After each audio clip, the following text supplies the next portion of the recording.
Welcome you all to PW Bangla. PW বাংলায় চলে এসেছি আবার অভিযান ব্যাচ নিয়ে। আমি দেবজিৎ স্যার তোমাদের সাথে। আজকে আবার একটা নতুন টপিক নিয়ে আমরা ডিসকাস করব ক্লাস 11 এর ওয়ান শট লেকচারের জন্য এই অভিযান 2.0 ব্যাচ তোমাদের সাথে। ওকে, তাহলে আজকে যে টপিকটা নিয়ে আমরা ডিসকাস করতে চলেছি সেই টপিকটা হচ্ছে আমাদের কাছে কি রয়েছে না, প্ল্যান্ট কিংডম, উদ্ভিদ রাজ্য। ওকে, এই টোটাল যে প্ল্যান্ট কিংডমের লেকচার হবে সেই প্ল্যান্ট কিংডমের লেকচারের ওয়ান শট একটা ক্লাস তোমাদের কাছে আমি আজকে প্রেজেন্ট করতে চলেছি। তো get ready for this plant kingdom session. Okay, তাহলে ফার্স্টে কি রয়েছে দেখে নিই একবার। ওকে, কি কি জায়গা দিয়ে কভার করবো? আচ্ছা, টপিক টু বি কভারের মধ্যে রয়েছে ফুল যে চ্যাপ্টারটা রয়েছে, ফুল চ্যাপ্টার আজকে আমরা কভার করতে চলেছি। ওকে, বেশ। ফার্স্টে প্ল্যান্ট কিংডমের যে জায়গাটা নিয়ে আমাদের ডিসকাস করতে হবে সেটা নিয়ে একটুখানি বলি। ওকে, প্ল্যান্ট কিংডম পড়ার আগে আমাদের যে জিনিসটা রয়েছে, যে প্ল্যান্ট কিংডম বলার আগেতে আমাদের কয়েকটা জায়গা নিয়ে একটু ডিসকাস করার আছে। যেরকম কিছু ক্লাসিফিকেশনের সিস্টেমস আমাদের কাছে বলা হয়েছে। কীরকম ক্লাসিফিকেশন সিস্টেম? যে এর আগে আমরা যখন বায়োলজিক্যাল ক্লাসিফিকেশন পড়ছিলাম তখন এই বায়োলজিক্যাল ক্লাসিফিকেশনে আমরা দেখছিলাম কি, যে কোনো একটা উদ্ভিদ হোক বা প্রাণী হোক তাকে নির্দিষ্ট একটা গ্রুপের মধ্যে কেমনভাবে রাখা যায় সেই একটা সিস্টেমসকে আমরা ডেভেলপ করেছি। ঠিক আছে, তাহলে সেই যে সিস্টেমটা আমরা ডেভেলপ করেছি সেই সিস্টেমের রেসপেক্টে যদি আমরা ভাবি, তাহলে এই যে সিস্টেমটা ডেভেলপ করা হচ্ছে এরকম কতগুলো সিস্টেমকে আমরা ডেভেলপ করে এই প্ল্যান্ট কিংডমকে তৈরি করেছি, মানে প্ল্যান্ট কিংডম যে আমরা পড়বো সেই জায়গাটাকে তৈরি করা হয়েছে। তো প্রথমেই যেটা দেখবো সেটা হচ্ছে সিস্টেম অফ ক্লাসিফিকেশন। ওকে, তাহলে উদ্ভিদ রাজ্যের মধ্যে যেটা আমাদের টপিক ফার্স্ট, এটার নাম হচ্ছে আমার কাছে চলো। ওকে,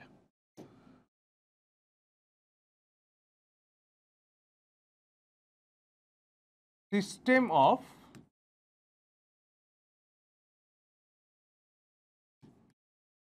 ক্লাসিফিকেশন।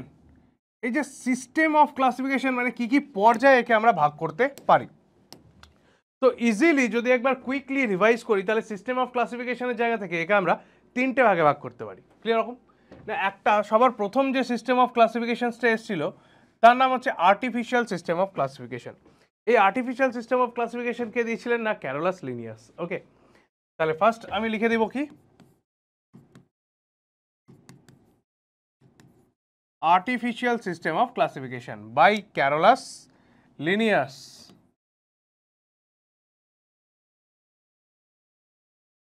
বেশ, এই লিনিয়াসের দেওয়া যে ক্লাসিফিকেশন সেই ক্লাসিফিকেশনের উপর কি ভিত্তি ছিল, মানে কি ভিত্তিতে ইনি ক্লাসিফিকেশন করেছিলেন? না, লিনিয়াসের দেওয়া যে ক্লাসিফিকেশনের ভিত্তি ছিল সেটা হচ্ছে কোষ প্রাচীর। ওকে, এছাড়া ইনি দেখেছিলেন কি না, কোনো একটা অঙ্গ মানে গঠনগত অবস্থান আর কোনো একটার ক্ষেত্রে তার মধ্যে জননগত অবস্থান মানে ভেজিটেটিভ আর রিপ্রোডাক্টিভ ক্যারেক্টারের উপর ইনি এই ক্লাসিফিকেশনটা করেন। তাহলে কি বললাম না, আর্টিফিশিয়াল ক্লাসিফিকেশন যেটা করা হয়েছিল সেটা কিসের উপরে? অঙ্গজ গঠন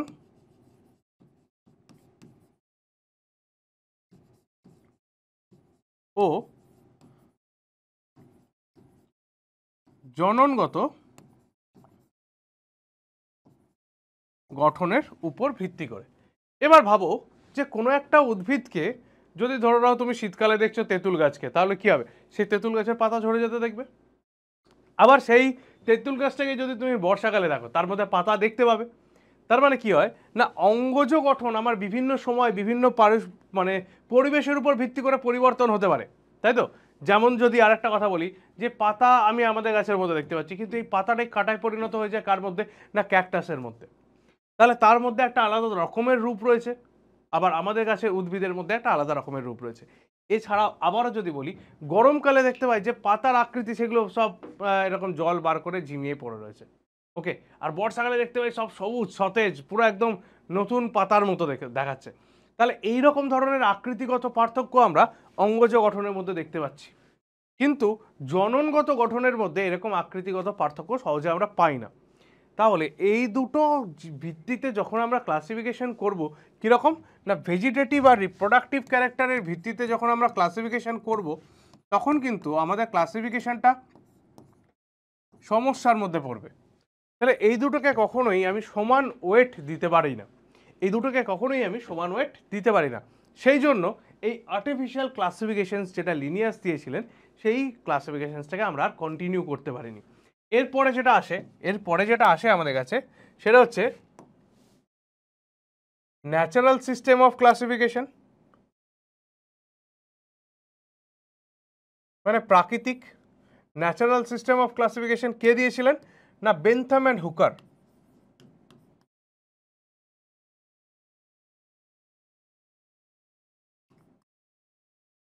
এই বেন্থাম অ্যান্ড হুকার কি বলেন? বেন্থাম অ্যান্ড হুকার কি বলেন? বলেন যে না, শুধুমাত্র কোনো একটা উদ্ভিদের অঙ্গজ জনন আর জননগত বৈশিষ্ট্যের উপর আমরা ক্লাসিফিকেশন করতে পারি না। আমাদের কাছে কতগুলো আরও ভিত্তি রয়েছে, সেই ভিত্তিগুলোকে আমাদের কাছে দেখতে হবে, তবে আমি এই ক্লাসিফিকেশনসটাকে কন্টিনিউ করতে পারবো। তাহলে ভিত্তিগুলো কি কি ছিল? প্রথম যে ভিত্তিটা ছিল তার মানে তার অ্যানাটমি। অ্যানাটমি মানে আমরা জানি আভ্যন্তরীণ গঠনকে দেখতে হবে। তাহলে আমি এখানে অ্যানাটমি লিখছি। 2 নম্বর তার বাহ্যিক বৈশিষ্ট্য মানে মরফোলজি। এই দুটোকে নিয়ে যেটা তৈরি হয়, অ্যানাটমি আর মরফোলজিকে নিয়ে যেটা তৈরি হয় তাকে বলে আল্ট্রাস্ট্রাকচার বা আণুবীক্ষণিক গঠন।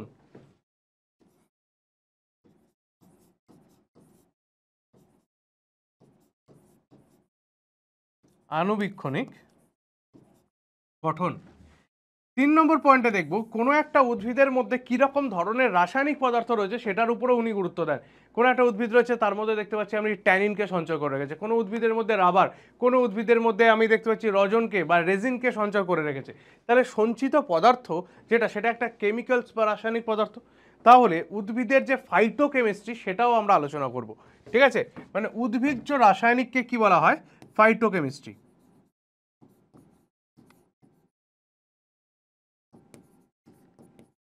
ফাইটোকেমিস্ট্রি উদ্ভিদের যে রাসায়নিক পদার্থ রয়েছে ভেতরে, সে উদ্ভিজ্জ রাসায়নিক পদার্থকে নিয়েও আমরা আলোচনা করব। 4 নম্বর পয়েন্টে কি দেখতে পাবো? 4 নম্বর পয়েন্টে কি দেখবো? না এর মধ্যে আল্ট্রাস্ট্রাকচার হয়ে গেল, আল্ট্রাস্ট্রাকচারের পর মরফোলজি হয়ে গেল, অ্যানাটমি হয়ে গেল, ফাইটোকেমিস্ট্রি হয়ে গেল, এমব্রায়োলজি। এরপরে 4 নম্বর পয়েন্ট হচ্ছে এমব্রায়োলজি, মানে একটা ভ্রূণ। আমরা যেরকম ধরে নাও ক্লাস 10-এ আমরা পড়েছিলাম, সেই মনে পড়ছে যে যদি আমাদের বইয়ের ডান দিকের পাতার নিচে একটা ছবি দেওয়া ছিল, তাতে দেখানো হয়েছিল মাছের ভ্রূণ থেকে কেমন করে মাছ বড় হয়, তারপর দেখানো হয়েছিল কচ্ছপের ভ্রূণ থেকে কেমন করে কচ্ছপ বড় হয়, মুরগির ভ্রূণ থেকে কেমন করে বড় হচ্ছে, মানুষের ভ্রূণ থেকে কেমন করে, এই যে ভ্রূণের গঠন নিয়ে সম্পর্কে আমরা আলোচনা করেছিলাম। ওখানে একটা শব্দও লেখা ছিল অন্টোজেনি, রিক্যাপিচুলেট, ফাইলোজেনি। তাহলে এই যে শব্দগুলোকে বলছি আমি, সেই শব্দগুলো নিশ্চয়ই তোমাদের মাথার মধ্যে রয়েছে, ক্লাস 10-এই পড়া হয়েছে ঠিক একটা বছর আগেই। ক্লিয়ার? তাহলে এই যে শব্দগুলো নিয়ে আমরা আলোচনা করছি, এই প্রত্যেকটা জিনিস কি না এদেরকে বলে এমব্রায়োলজি। ঠিক আছে, ভ্রূণ তত্ত্ব নিয়ে আলোচনা। তাহলে সেই ভ্রূণ তত্ত্ব নিয়ে আলোচনা ইনি করেছিলেন।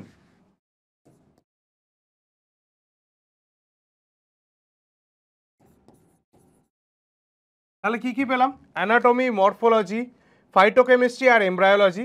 এই জিনিসপত্রের উপর ভিত্তি করে পরবর্তীকালে এই যে বেন্থাম অ্যান্ড হুকার, এই বেন্থাম অ্যান্ড হুকার ক্লাসিফিকেশন দিয়েছিলেন আমাদের কাছে, ন্যাচারাল সিস্টেম অফ ক্লাসিফিকেশন, যেটা পরবর্তীকালে আমরা সেই সিস্টেম অফ ক্লাসিফিকেশনের উপর ভিত্তি করেই এই অ্যালগি, ব্রায়োফাইট মানে শৈবাল, তারপরে ব্রায়োফাইট, তারপরে দেখবো টেরিডোফাইট, জিমনোস্পাম মানে গুপ্ত ব্যক্তবীজী, তারপর গুপ্তবীজী, এইভাবে পরপর পড়বো।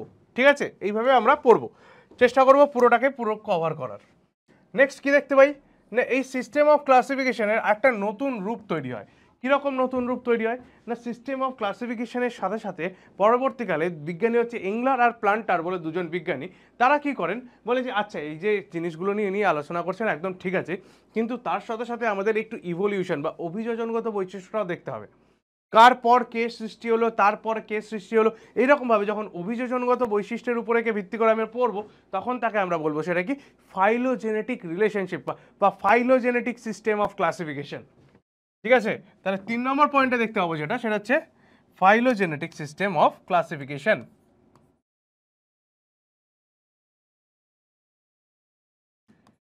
ওকে, ফাইলোজেনেটিক্স এই ওয়ার্ডটার মানে কিন্তু আমরা অলরেডি শিখে গেছি, ট্যাক্সোনমি ক্লাসের মধ্যে আমরা শিখে গেছি।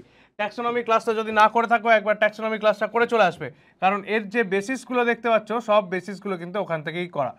নেক্সট কি দেখতে পাচ্ছ না এর মধ্যে সব কিছুর সাথে শুধু একটা জিনিসকেই আমি অ্যাড করব, সেটা হচ্ছে অভিযোজনগত বৈশিষ্ট্য।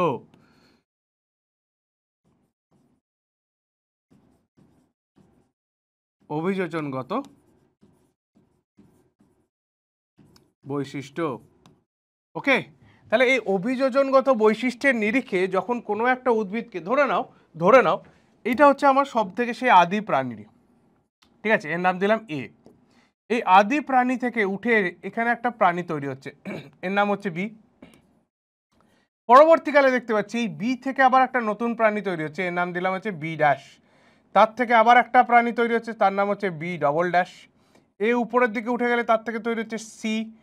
সি থেকে ধরো না আবার একটা সি ড্যাশ তৈরি হয়, তাহলে এইখান থেকে ডি তৈরি হচ্ছে, মানে বিভিন্ন প্রাণীর এই যে সম্পর্কটা দেখতে পাচ্ছি এই সম্পর্কটাকেই বলে অভিযোজনগত বৈশিষ্ট্য।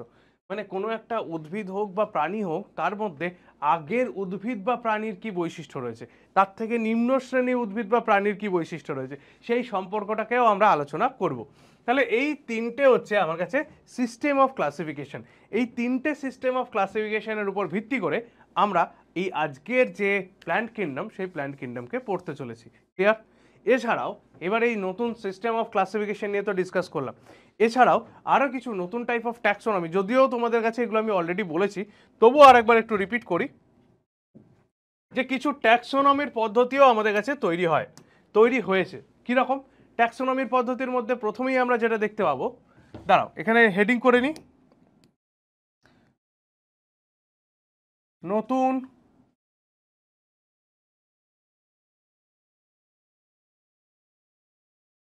ট্যাক্সোনমি পদ্ধতি। ট্যাক্সোনমির জন্য যে পদ্ধতিগুলোকে আমি দেখতে পাই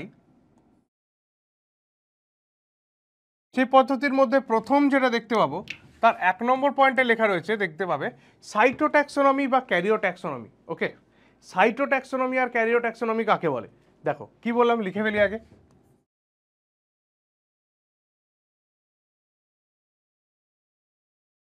সাইটোট্যাক্সোনমি ও ক্যারিওট্যাক্সোনমি। সাইটোট্যাক্সোনমি মানে কি? সাইটো কথার মানে কি? সাইটো কথাটার মানে হচ্ছে সেল বা কোষ। ক্লিয়ার?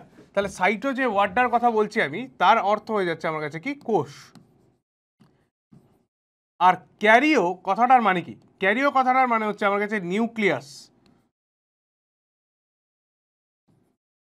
তাহলে কোষ বা নিউক্লিয়াসের উপর ভিত্তি করে যখন আমরা ট্যাক্সোনমিক স্টাডি করব তখন তাকে বলবো সাইটোট্যাক্সোনমি বা ক্যারিওট্যাক্সোনমি। একদম সাধারণ উত্তর, একদম সাধারণ উত্তর। তাহলে লিখে ফেলি, তাহলে সাইটোট্যাক্সোনমি বা ক্যারিওট্যাক্সোনমি কাকে বলে? না, কোষ বা নিউক্লিয়াসের উপর ভিত্তি করে যে ট্যাক্সোনমি করা হয়, যে ট্যাক্সোনমি করা হয় তাকে বলা হয় সাইটোট্যাক্সোনমি বা ক্যারিওট্যাক্সোনমি। এই সাইটোট্যাক্সোনমির মতন আবার একটা নতুন ট্যাক্সোনমি তৈরি হয়, তাকে বলা হয় কেমোট্যাক্সোনমি। কেমোট্যাক্সোনমি, কেমো মানে কি? রাসায়নিক পদার্থ। তাহলে তাকে আলোচনা করতে খুব অসুবিধা হবে না। Chemo taxonomy. ওকে, কেমো মানে হচ্ছে রাসায়নিক, কেমিক্যাল থেকে ওয়ার্ডটা এসছে, তাহলে এখানে লিখে রাখি রাসায়নিক। তাহলে রাসায়নিক পদার্থের ভিত্তিতে যখন কোনো একটা উদ্ভিদ বা প্রাণীর মধ্যে আমরা ট্যাক্সোনমি করব তখন তাকে আমরা কি বলবো? কেমোট্যাক্সোনমি। একদম সহজ উত্তর।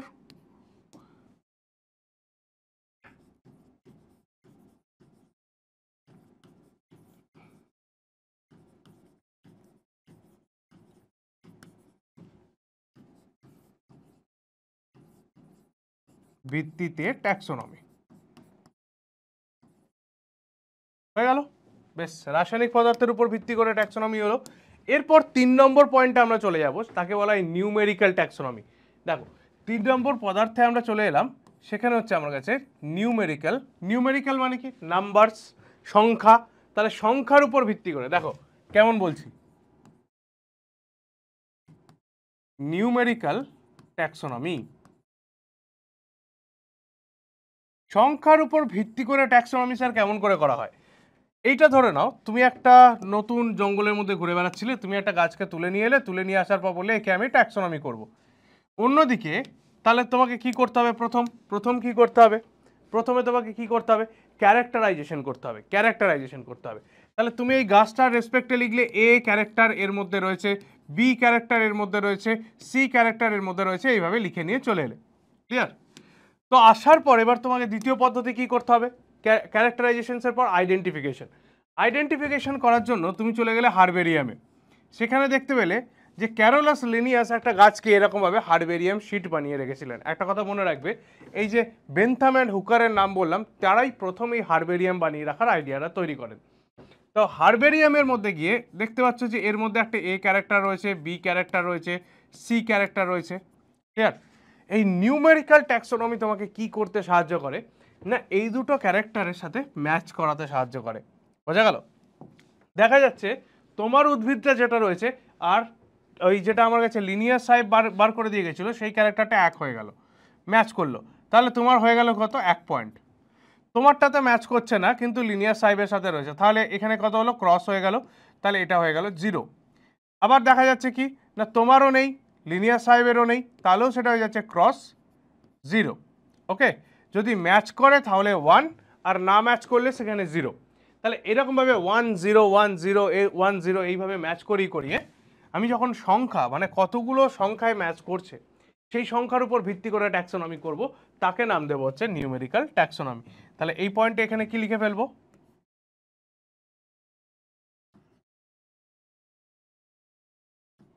সংখ্যার উপর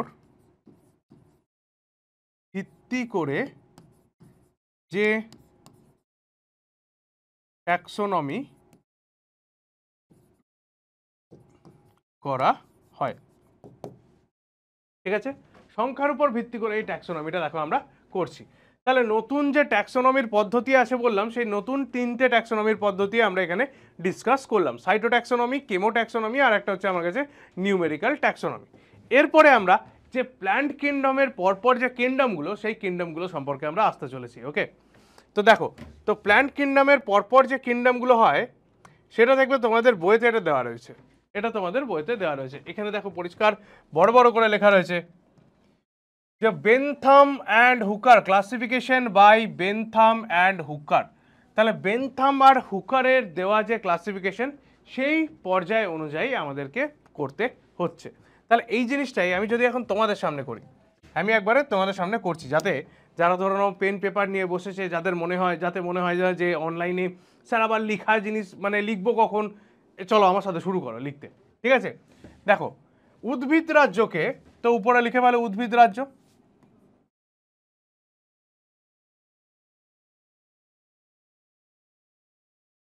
তো উদ্ভিদ রাজ্যকে প্রথমে আমরা যেটাতে ভাগ করি সেটা হচ্ছে, একটাকে বলে ক্রিপ্টোগ্যামাস, একটাকে বলে ফেনোরোগ্যামাস। ক্রিপ্টোগ্যামাস মানে কি স্যার না, ক্রিপ্টোগ্যামাস মানে হচ্ছে যে অপুষ্পক উদ্ভিদ, যাদের মধ্যে কোনো রকম বীজ তৈরি হওয়ার গল্প নেই। ওকে, তাহলে অবীজ মানে যেখানে কোনো বীজের গল্প নেই, সেই তাদেরকে বলবো কি আমি ক্রিপ্টোগ্যামাস। আর যাদেরকে বলবো ফেনোরোগ্যামাস, তাদের মধ্যে জীবনের কোনো একটা সময় বীজ তৈরি হয়। ক্লিয়ার? তাহলে প্রথম এই একে ভাগ করে ফেলো, কি কি বললাম,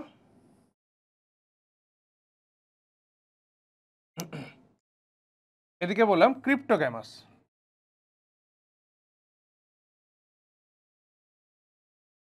ওকে, ক্রিপ্টোগ্যামাস মানে কি বললাম না, যাদের মধ্যে বীজ তৈরি হয় না,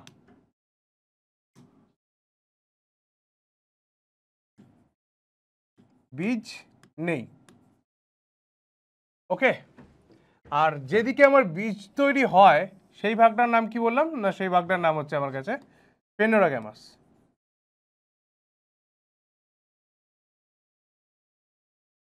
ফেনোরোগ্যামাস মানে এদের জীবনচক্রের মধ্যে আমি বীজ দেখতে পাবো, বীজ তৈরি হয়। ক্লিয়ার? বেশ, ফার্স্ট ভাগ। নেক্সট ভাগে চলে এসো না, এই যে যাকে আমি ক্রিপ্টোগ্যামাস লিখেছি, একে আবার 3টে ভাগে ভাগ করা যায়। কিরকম 3টে ভাগে ভাগ করা যায়, প্রথম আমি যাকে লিখব তার মধ্যে ভ্রূণ দশাকে আমরা দেখতে পাই না, মানে তার মধ্যে কোনো ভ্রূণ দশা মানে এমব্রায়ো দশা তার মধ্যে থাকে না।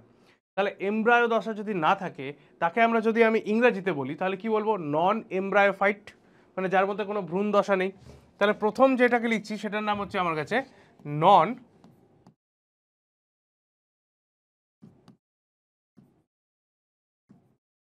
এমব্রায়োফাইটস। ঠিক আছে, এই যে নন এমব্রায়োফাইটস মানে এদের মধ্যে যে ভ্রূণ দশা নেই সেই রকম উদ্ভিদ কে রয়েছে যার মধ্যে ভ্রূণ দশা দেখতে পাওয়া যাবে না? না, ভ্রূণ দশা নেই যার মধ্যে, সে হচ্ছে আমার কাছে একমাত্র অ্যালগি বা শৈবাল।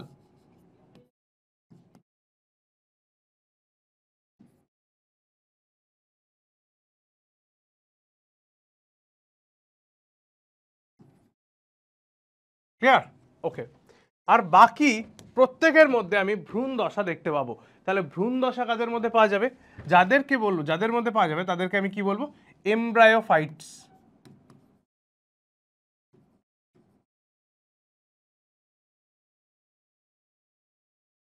স্যার এই যে ফেনোরোগ্যামাস এরাও কি এমব্রায়োফাইটস? হ্যাঁ, এরাও এমব্রায়োফাইটস। তাহলে ফেনোরোগ্যামাস একটা পয়েন্ট হয়ে গেল। 2 নম্বর পয়েন্ট আমি এখানে লিখছি এমব্রায়োফাইটস।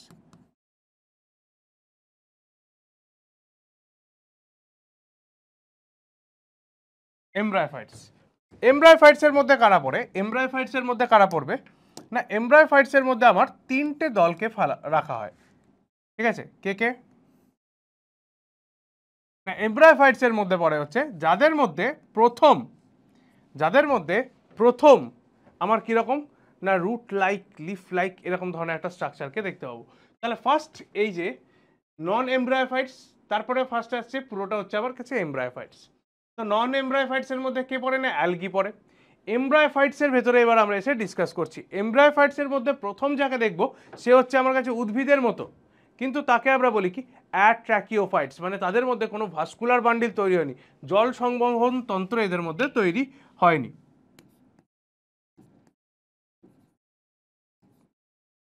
অ্যাট্রাকিওফাইটস, অ্যাট্রাকিওফাইটস এর মধ্যে কে পড়ে না একজনাই পড়ে, অ্যাট্রাকিওফাইটস এর মধ্যে একজনাই পড়ে, সে হচ্ছে আমার কাছে ব্রায়োফাইটস।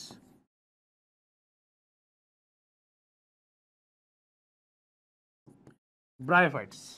আর বাকি যাদেরকে দেখবো তাদের প্রত্যেকের মধ্যে সংবহন তন্ত্র তৈরি হয়েছে। সংবহন তন্ত্র যদি তৈরি হয় তাদেরকে কি বলা হবে? ট্রাকিওফাইটস বলা হবে। ট্রাকিয়া রয়েছে, সংবহন তন্ত্র রয়েছে।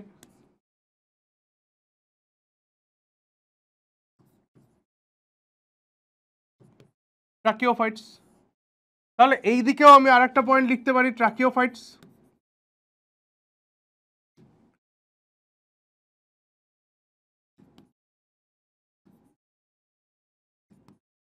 ট্রাকিওফাইটস হয়ে গেল, সে হয়ে গেল আমার কাছে কি টেরিডোফাইটস। ওকে, ফার্স্ট যে প্ল্যান্টটার মধ্যে রুট লিফ স্টেম এরকম ধরনের স্ট্রাকচারকে দেখতে পাওয়া যায়, তাহলে এখানে লিখলাম টেরিডোফাইটস।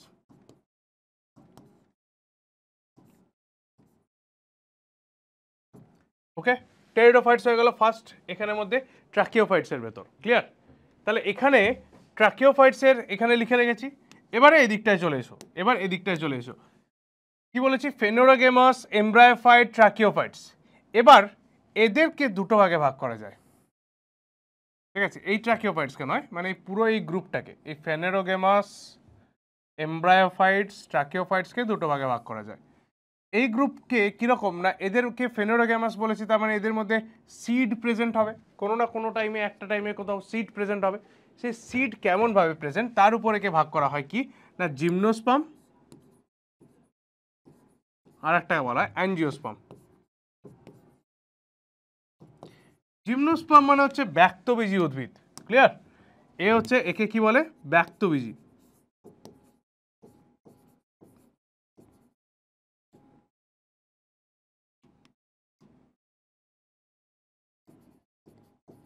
ব্যক্তবীজী, আর এ হচ্ছে আমার কাছে গুপ্তবীজী।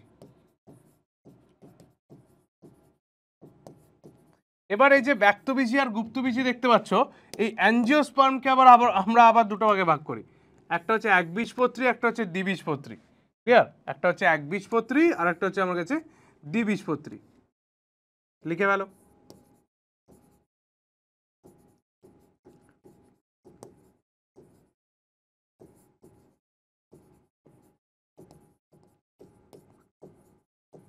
ঠিক আছে, তাহলে একবীজপত্রী আর দ্বিবীজপত্রী, এই পুরো ছকটা আমার কাছে দেখো অলরেডি করা আছে, আমি তোমাদের কাছে আবার একবার করে দেখালাম। এ দেখো কি রয়েছে, উদ্ভিদ জগতের মধ্যে একে ভাগ করা রয়েছে। একে ভাগ করা রয়েছে কিরম ভাবে, না এখানে লেখা রয়েছে দেখো ক্রিপ্টোগ্যামাস মানে অপুষ্পক উদ্ভিদ, আর এখানে লেখা রয়েছে দেখো ফেনেরোগ্যামাস মানে সপুষ্পক উদ্ভিদ, মানে বীজের রেসপেক্টে আমি ভাগ করেছিলাম। ক্লিয়ার? এর মধ্যে ক্রিপ্টোগ্যামাসের মধ্যে থ্যালোফাইটস মানে যার কোনো আকৃতি নেই, তাকে ভাগ করা হয়েছে দেখো অ্যালগি মানে শৈবাল, আর ফাঙ্গাস আমাদের এখানে পড়ে না, তাই ফাঙ্গাসকে এখানে রাখা হচ্ছে না। ক্লিয়ার? কারণ আগে প্রথমে কি ছিল, ফাঙ্গাসকে প্ল্যান্ট কিংডমের মধ্যে রাখা ছিল, উদ্ভিদ জগতের মধ্যে, সেই জন্য এখানে ফাঙ্গাসকে লেখা রয়েছে। ক্লিয়ার? তারপরে রয়েছে দেখো আমার কাছে কি ব্রায়োফাইটস, তারপর রয়েছে আমার কাছে টেরিডোফাইট। আর এদিকে কি রয়েছে দেখো, না একটা হচ্ছে নগ্নবীজী বা ব্যক্তবীজী উদ্ভিদ, আর একটা হচ্ছে আমার কাছে গুপ্তবীজী উদ্ভিদ। তাহলে গুপ্তবীজী উদ্ভিদকে দুটো ভাগে ভাগ করা হয়েছে দেখো, দ্বিবীজপত্রী উদ্ভিদ আর একটা হচ্ছে একবীজপত্রী উদ্ভিদ। ক্লিয়ার? বেশ, এই যে পার্টটা দেখতে পাচ্ছ পলিপেটালি, গেমোপেটালি, এগুলো আমার আর নেই, এই পার্টটা আর নেই। ঠিক আছে? তাহলে এই বেনথাম অ্যান্ড হুকারের ক্লাসিফিকেশন অনুযায়ী যদি ক্লাসিফিকেশন করি, তাহলে প্রথমে কাকে আমাদের পড়তে হচ্ছে, না সবার প্রথমে থ্যালোফাইটস অ্যালগিকে আমাদের পড়তে হচ্ছে। তাহলে চলে এসো নেক্সট, এবারে আমরা থ্যালোফাইটস অ্যালগিকে নিয়ে ডিসকাস করি। চলো, প্রথম রাজ্য, উদ্ভিদ রাজ্যের মধ্যে প্রথম যে রাজ্যটা, সেই রাজ্যটা প্রথম যে ক্লাসটা মানে উপরাজ্য বলা হয়, তাহলে সে প্রথম যে উপরাজ্যটা সেটা হচ্ছে আমার কাছে কি অ্যালগি।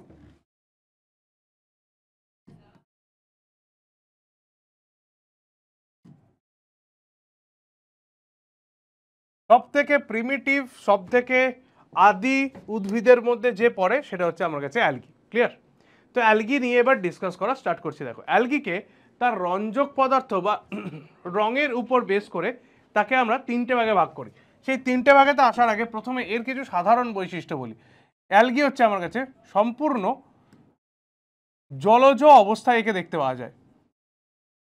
ওকে, এর স্থলে একে পাওয়া যায় না, একে জলজ অবস্থায় পাওয়া যায়। 2 নম্বর দেখো অলরেডি লিখেছি, এর মধ্যে ভ্রূণ দশা বর্তমান নয়, মানে এর মধ্যে ভ্রূণ আমরা দেখতে পাই না।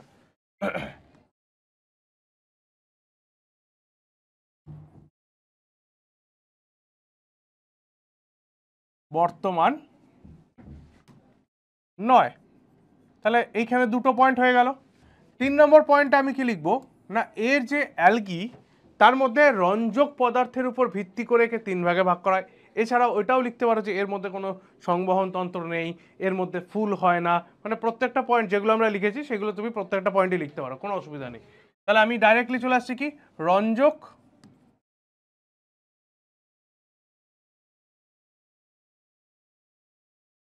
পদার্থর ভিত্তিতে কি বললাম, 3 ভাগে ভাগ করা যায়।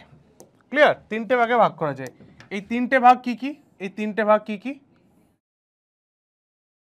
একদম 3টে ভাগের মধ্যে প্রথম যে ভাগটাকে আমরা দেখতে পাবো সেটা হচ্ছে সবুজ শৈবাল বা গ্রিন অ্যালগি বলা হয়, বা তাকে বলা হয় ক্লোরোফাইসি। ক্লিয়ার?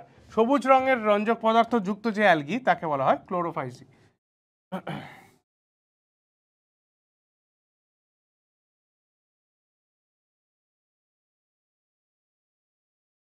ওকে, বাদামি রঙের রঞ্জক পদার্থ যুক্ত যে গ্রুপটা তাকে বলা হয় ফিওফাইসি।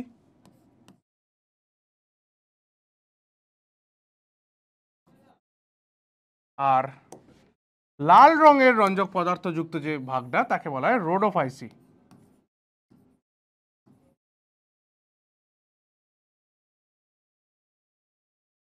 ব্যাস, এই 3টে ভাগ সম্পর্কে আগে একটু দেখে নাও। এই যে 3টে ভাগ বললাম, এই 3টে ভাগের মধ্যে কি বললাম, না এর মধ্যে কি রয়েছে, রঞ্জক পদার্থ রয়েছে। তাহলে কি রঞ্জক পদার্থ দেখতে পাবো, ক্লোরোফিল। ক্লোরোফিল এ আর ক্লোরোফিল বি এর মধ্যে দেখতে পাওয়া যায়। ফিওফাইসির মধ্যে কি দেখতে পাবো, না ফিওফাইসিও যেহেতু রঞ্জক পদার্থ রয়েছে সেই জন্য এটা রঙিন পদার্থ, তাহলে এর মধ্যেও ক্লোরোফিল দেখতে পাওয়া যায়।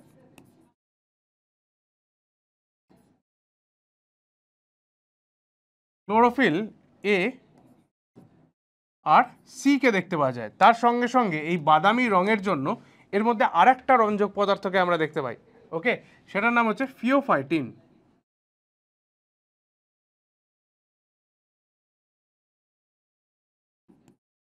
ওকে, আর লাল রঙের যে শৈবাল রয়েছে তার মধ্যে কি রয়েছে, ক্লোরোফিল তো রয়েইছে,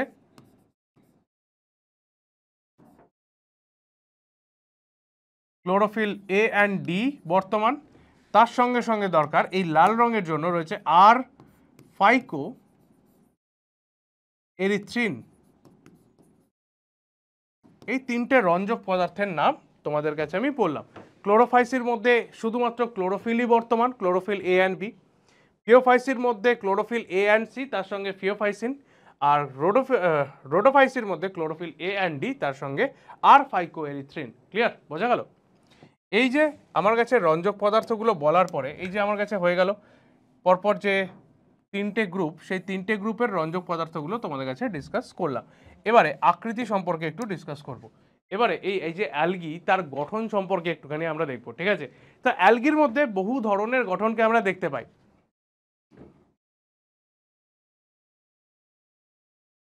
কি লিখবো? অ্যালগি এর গঠন, কিরকম গঠন দেখতে পাওয়া যায়? এরা এককোষীয় হতে পারে, আবার বহুকোষীয় এদেরকে আমরা দেখতে পাই, ঠিক আছে? এককোষী বহুকোষী দুটোই পাওয়া যায়। তাহলে কি লিখবো? প্রথমে যদি এককোষীর গঠন দেখি, তাহলে সেই এককোষীর মধ্যে এরা কিরকম তৈরি করতে পারে না, একদম সাধারণত এরকম ভাবে রয়েছে, ধরো না এই আলাদা, এর সাথে মানে সাথে কারোর সাথে ঘোরে না, এরকম ভাবে আলাদা হয়ে ঘুরে বেড়াচ্ছে, ঠিক আছে? তাহলে এইরকম যদি হয়, তাহলে এরকম একটা উদাহরণ কি হবে? এর এক্সাম্পল কি রয়েছে না, এক্সাম্পল হচ্ছে আমার কাছে ক্ল্যামাইডোমোনাস।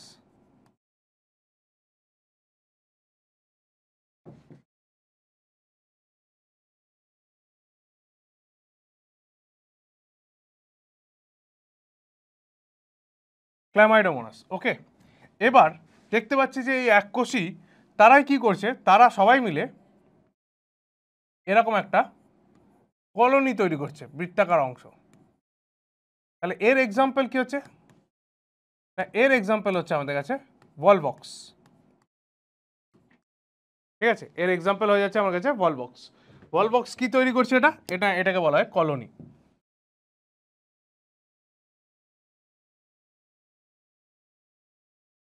এবারে এই যে আবার একটা যাই দেখো, এককোষী সে আমার কাছে পরপর এরমায় যুক্ত হচ্ছে,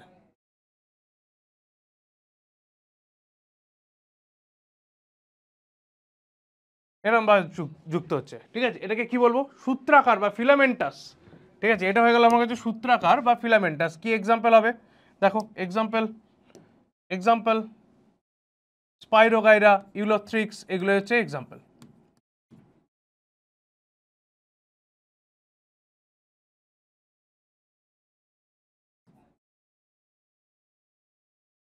স্পাইরোগাইরা, ইউলোথ্রিক্স, এইরকম ধরনের যখন এই আকৃতিটা তৈরি করে, একে বলা হয় ফিলামেন্টাস, একে বলে ফিলামেন্টাস। ওকে, বোঝা গেল?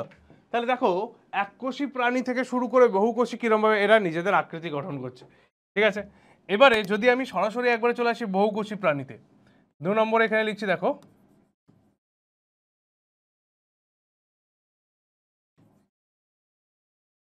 বহুকোষী।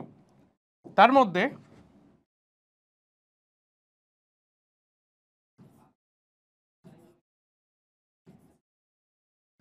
বাদামি শৈবাল আর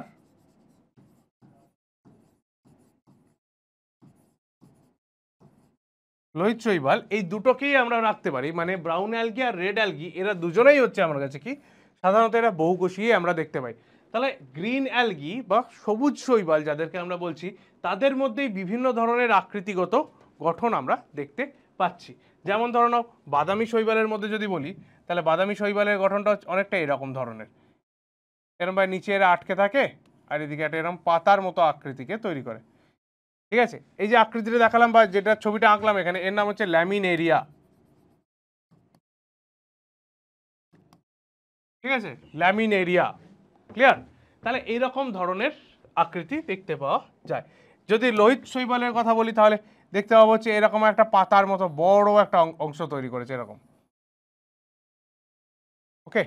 এর নাম হচ্ছে পরফাইরা।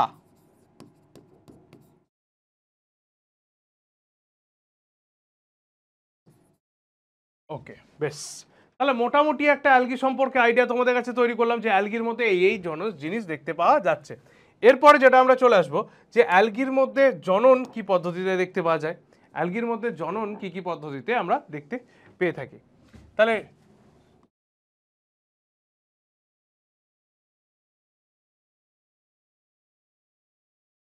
অ্যালগি এর জনন পদ্ধতি, তাহলে অ্যালগির যদি আমরা জনন পদ্ধতি দেখি তাহলে এরা খুবই সাধারণ ধরনের উদ্ভিদ, বুঝতে পারছি একদম সাধারণ ধরনের, এদের কোনো নির্দিষ্ট আকৃতি নেই।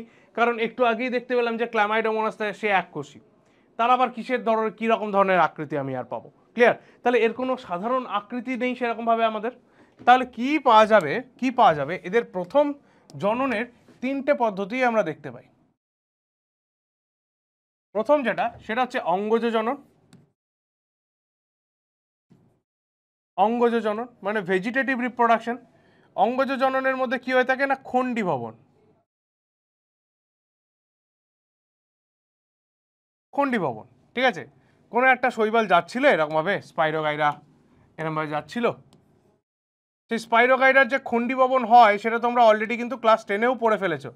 তাহলে স্পাইরোগাইরাকে এখানে আবার দেখতে পেলে, তাহলে খণ্ডী ভবন হচ্ছে এরকমভাবে স্পাইরোগাইরার ক্ষেত্রে হয়ে থাকে। উদাহরণটা তোমাদের মনে থাকা উচিত। তাহলে অঙ্গজ জনন এর মধ্যে দেখতে পাওয়া যায়। নেক্সট যেটা দেখতে পাবো সেটা হচ্ছে অযৌন জনন।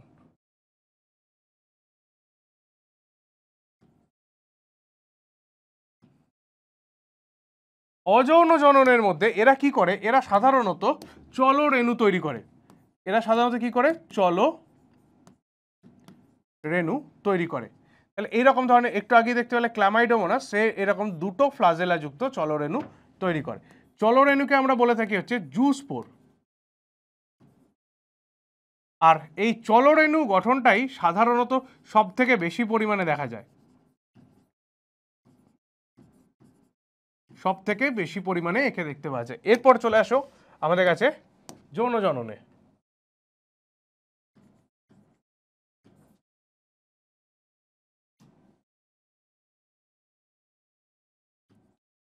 যৌন জনন পদ্ধতি, তাহলে এই যে যৌন জনন পদ্ধতিতে যদি আমরা যাই তাহলে এর মধ্যে কি পাবো সেটা দেখো। এবার যৌন জনন পদ্ধতির মধ্যে তিনটে পদ্ধতি আমরা জানি, তিনটে পদ্ধতি আমরা জানি কিরকম না, যদি যদি আমার কাছে দুটো গ্যামেট তৈরি হচ্ছে, সেই গ্যামেট দুটো আমার কাছে দুটো একই রকমের দেখতে, এরও এরকম দুটো ফ্লাজেলা রয়েছে, এরও এরকম ফ্লাজেলা রয়েছে, তারা মিলে এরকম জাইগোট তৈরি করলো, সেই জাইগোট থেকে আবার অপত্য তৈরি হচ্ছে আমার কাছে এরকম ধরনের, ধরে নাও এটা আমার কাছে অপত্য তৈরি হচ্ছে।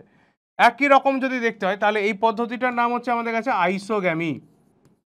পড়ে এসছি আমরা যে যৌন জননের ক্ষেত্রে গ্যামেট দ্বয় যদি একই রকমের হয় তাকে বলা হয় আইসোগ্যামি।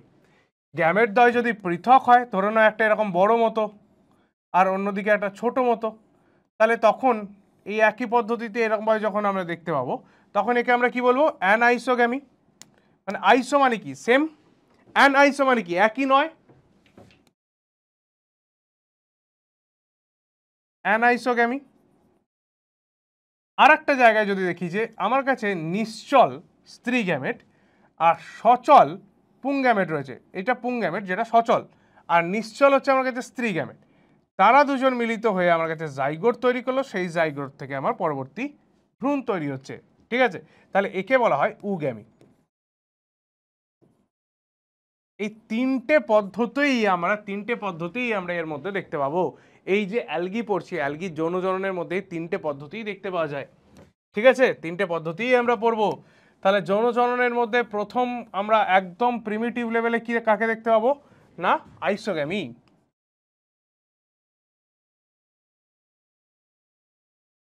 ঠিক আছে, আইসোগ্যামি মানে যার মধ্যে একই ধরনের গ্যামেট তৈরি হয়।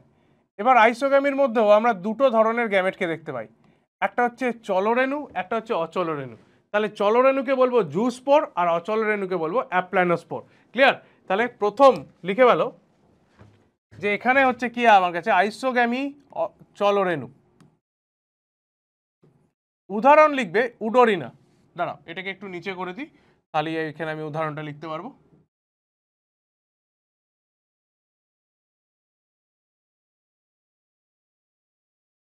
ওকে, তারপরে আরেকটা কি বললাম, অচল রেণু। অচল রেণু যার মধ্যে আইসোগ্যামাস দেখতে পাওয়া যায় তার উদাহরণ কি লিখবো না, স্পাইরোগাইরা, যার খন্ডি ভবন দেখতে পাচ্ছিলাম।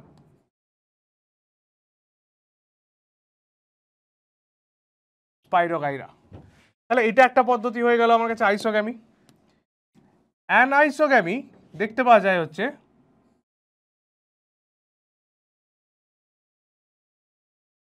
আচ্ছা, উডোরিনা কেন লিখলাম, উডোরিনা কেন লিখলাম, এটা হচ্ছে চলরেণু দেখতে পাওয়া যায় ইউলোথ্রিক্সের মধ্যে। ঠিক আছে, চলরেণু কার মধ্যে দেখতে পাবো না, ইউলোথ্রিক্সের মধ্যে, সরি। উডোরিনা তো এখানে হবে, উডোরিনা হচ্ছে অ্যানাইসোগ্যামি।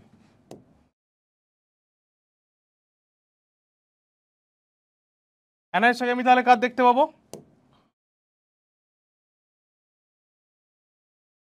উডোরিনার। আর উগ্যামি কার মধ্যে পাওয়া যাবে,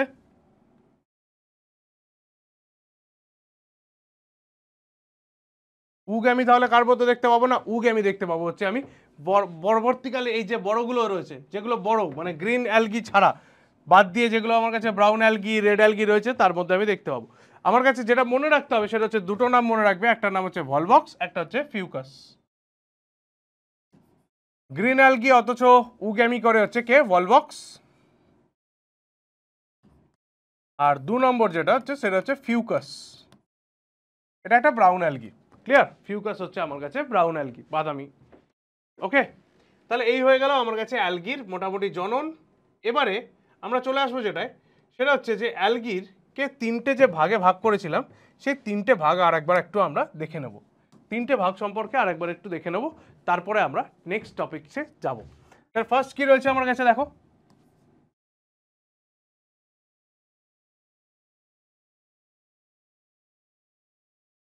ক্লোরোফাইসি।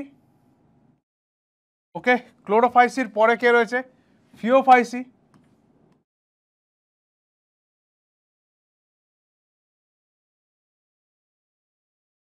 ক্লোরোফাইসির পরে যেটা রয়েছে সেটা হচ্ছে আমার কাছে ফিওফাইসি। ফিওফাইসির পরে যেটাকে দেখতে হবে সেটা হচ্ছে আমার কাছে রোডোফাইসি।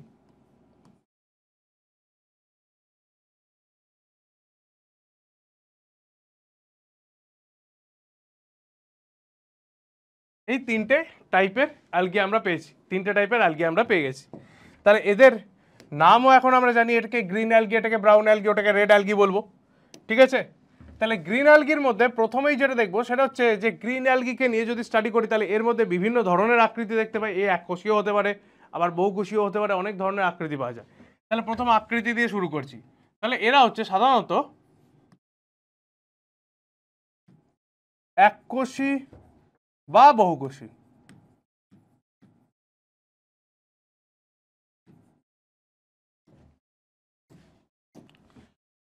ব্রাউন অ্যালগি বহুকোষী হয়, আর রেড অ্যালগিও আমার কাছে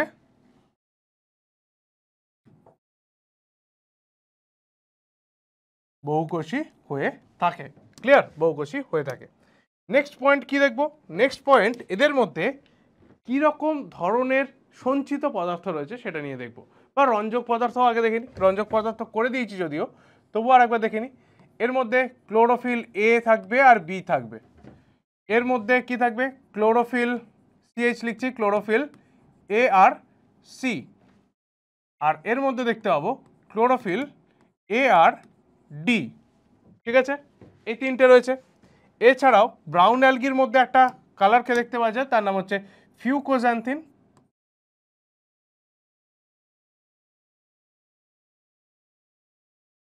আর রেড অ্যালগির মধ্যে আর ফাইকোএরিথ্রিন।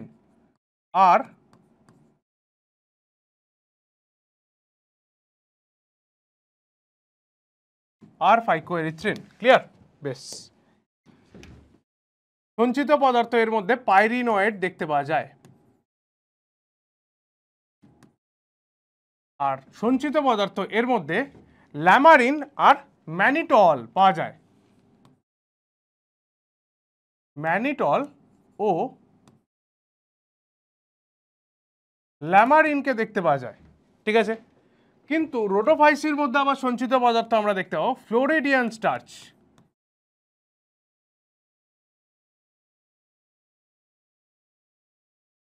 বেশ, ঠিক আছে, সঞ্চিত পদার্থের রেসপেক্টে গেলাম। সঞ্চিত পদার্থের পরে আমরা কিসে যাব? সঞ্চিত পদার্থের পরে আমরা কোথায় যাব? না, সঞ্চিত পদার্থের পরে দেখতে পাবো না এদের মধ্যে জননে কেমন ধরনের আমার কাছে জু স্পোর বলতে পারি, বা যেরকম ধরনের আমার কাছে অযৌন রেণু তৈরি হয় সেটা সম্পর্কে এবার আলোচনা করি। তাহলে এর মধ্যে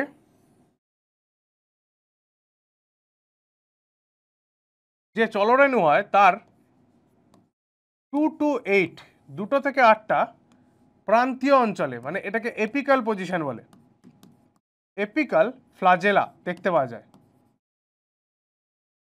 ফ্লাজেলা দেখতে পাওয়া যায়। কিন্তু এই জিনিসটাই পাল্টে যায় কোথায়? এর কাছে, ঠিক আছে। ফিওফাইসির মধ্যে এই যে আকৃতিটা দেখতে পাচ্ছ এটাকে বলে নাশপাতি আকৃতি।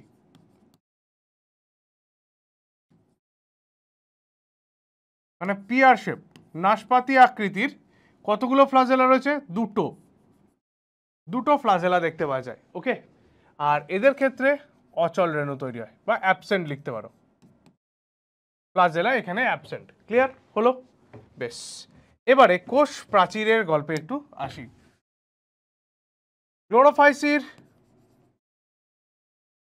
কোষ প্রাচীর সেলুলোজ দিয়ে তৈরি হয়। সেলুলোজ ও পেকটিন দ্বারা তৈরি। ওকে, ফিওফাইসির ক্ষেত্রে কোষ প্রাচীরের মধ্যে একটা হাইড্রোকোলয়েড পদার্থকে দেখতে পাওয়া যায়। কিরকম? না, এর ক্ষেত্রে লিখব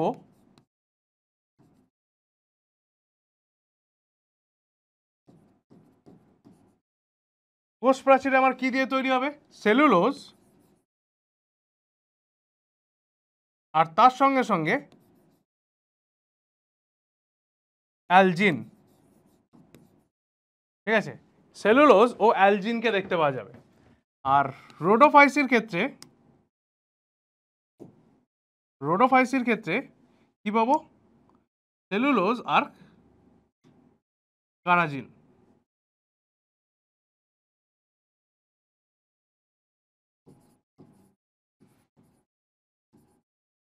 সেলুলোজ ও কারাজিন এখানে আমি দেখতে পাবো। ক্লিয়ার হলো? তাহলে সেলুলোজের সাথে অ্যালজিন একটা রয়েছে ব্রাউন অ্যালগির ক্ষেত্রে, আর সেলুলোজের সাথে কারাজিন রয়েছে আমার এই রেড অ্যালগির সাথে। ক্লিয়ার? ব্যাস, এই হয়ে যাচ্ছে আমার মোটামুটি একটা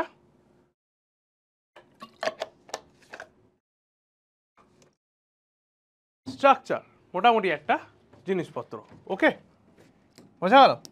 এবার অ্যালগি যেহেতু জলের মধ্যে থাকে, তো 50% কার্বন ডাই অক্সাইড, যে অ্যালগি হোক না কেন, 50% কার্বন ডাই অক্সাইডকে ফিক্স করে কে? না, অ্যালগি। তাহলে এই যে যেগুলো বলছি এগুলো হচ্ছে আমার ব্যবহারিক প্রয়োগ। আবার এখানে চলে আসা যাক এই পেজটায়।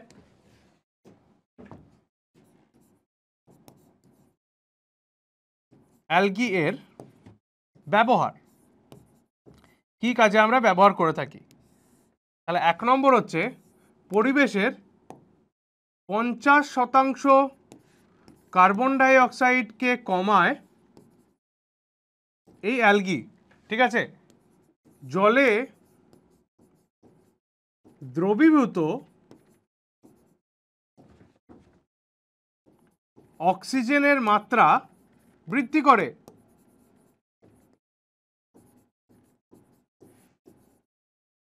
বৃদ্ধি করে। 3 নম্বর পয়েন্টে কি চলে আসবে? 3 নম্বর পয়েন্ট, এর থেকে বিভিন্ন ধরনের রাসায়নিক উপাদান, যেরকম অ্যালজিন, কারাজিন যেগুলো বললাম, সেই অ্যালজিন কারাজিন থেকে অ্যাগার আগার তৈরি করা হয়, হাইড্রোকোলয়েড তৈরি করা হয়, জেলি তৈরি করা হয়, আমরা যে আইসক্রিম খাই সেই আইসক্রিমের জন্য তৈরি করা হয়। ঠিক আছে, তাহলে কি লিখবো? অ্যালজিন,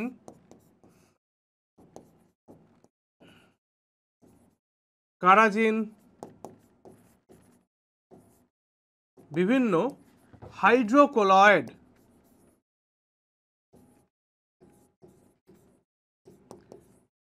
তৈরি হয়। ঠিক আছে, রাসায়নিক উপাদান হিসেবে। এরপর 4 নম্বর পয়েন্টে লিখতে পারো জ্যাম, জেলি তৈরি করতে ব্যবহার করা হয়।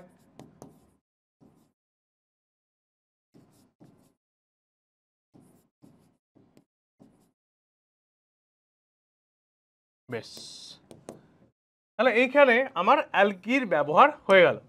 এবার পুরোটাকে যদি আমি একটু ইজিলি দেখতে চাই, দেখো আমি তোমাদের কাছে করে দিয়েছি।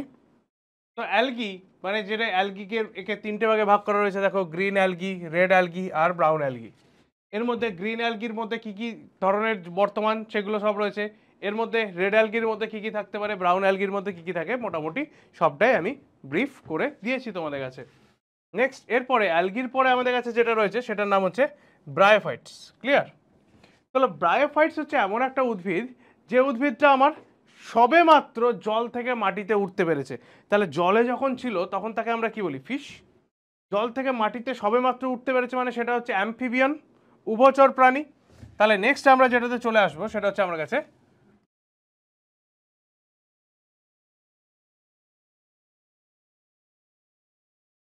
ব্রায়োফাইটস।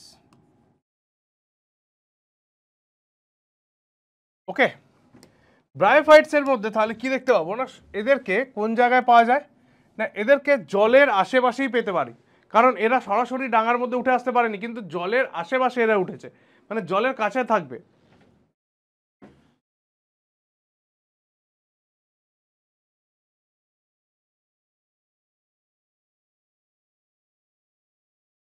জলের কাছে এরা বর্তমান। এদেরকে কি বলে বললাম না, জল এদেরকে উভচর প্রাণী বলা হয়, বা উভচর উদ্ভিদ। প্রাণী তো বলবো না, উদ্ভিদ। 3 নম্বর, এদের জনন কার্যের জন্য জলের অবশ্যই প্রয়োজন।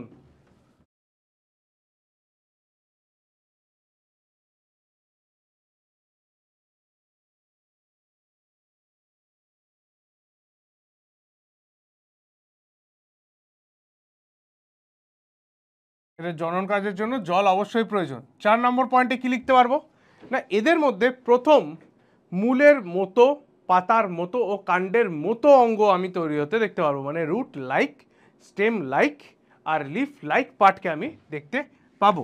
ঠিক আছে?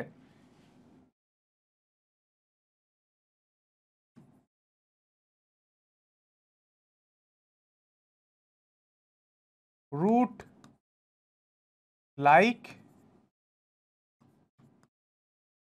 স্টেম লাইক, লিফ লাইক গঠন দেখা যায়। হলো? 5 নম্বর পয়েন্ট চলে এসো। 5 নম্বর পয়েন্টে কি দেখবো না, ব্রায়োফাইটসের মধ্যে একে দুটো ভাগে, আমরা সাধারণত তিনটে ভাগে ভাগ করা হয়, তো দুটো ভাগ আমাদের কাছে বেশি ইম্পর্টেন্ট। এদের মধ্যে একদম প্রাথমিক পর্যায়ে যে রয়েছে, একদম প্রাথমিক পর্যায়কে আমরা বলে থাকি হচ্ছে লিভার ওটস। ওকে, আর তারপরে বলা হয় হর্ন ওটস, আর তারপরে একদম শেষে বলা হয় এদেরকে ফার্ন বা মসেস। ক্লিয়ার? তাহলে এই লিভার ওটস আর হর্ন ওটস আর মস, এই যে তিনটে গ্রুপ রয়েছে, এই তিনটে গ্রুপের মধ্যে সব থেকে প্রিমিটিভ কোনটা না, লিভার রুট। তারপরে কে আসছে? Horn oats. তারপরে কে আসবে? মসেস। ওকে, তাহলে এই 3 ভাগে ভাগ করা হয়।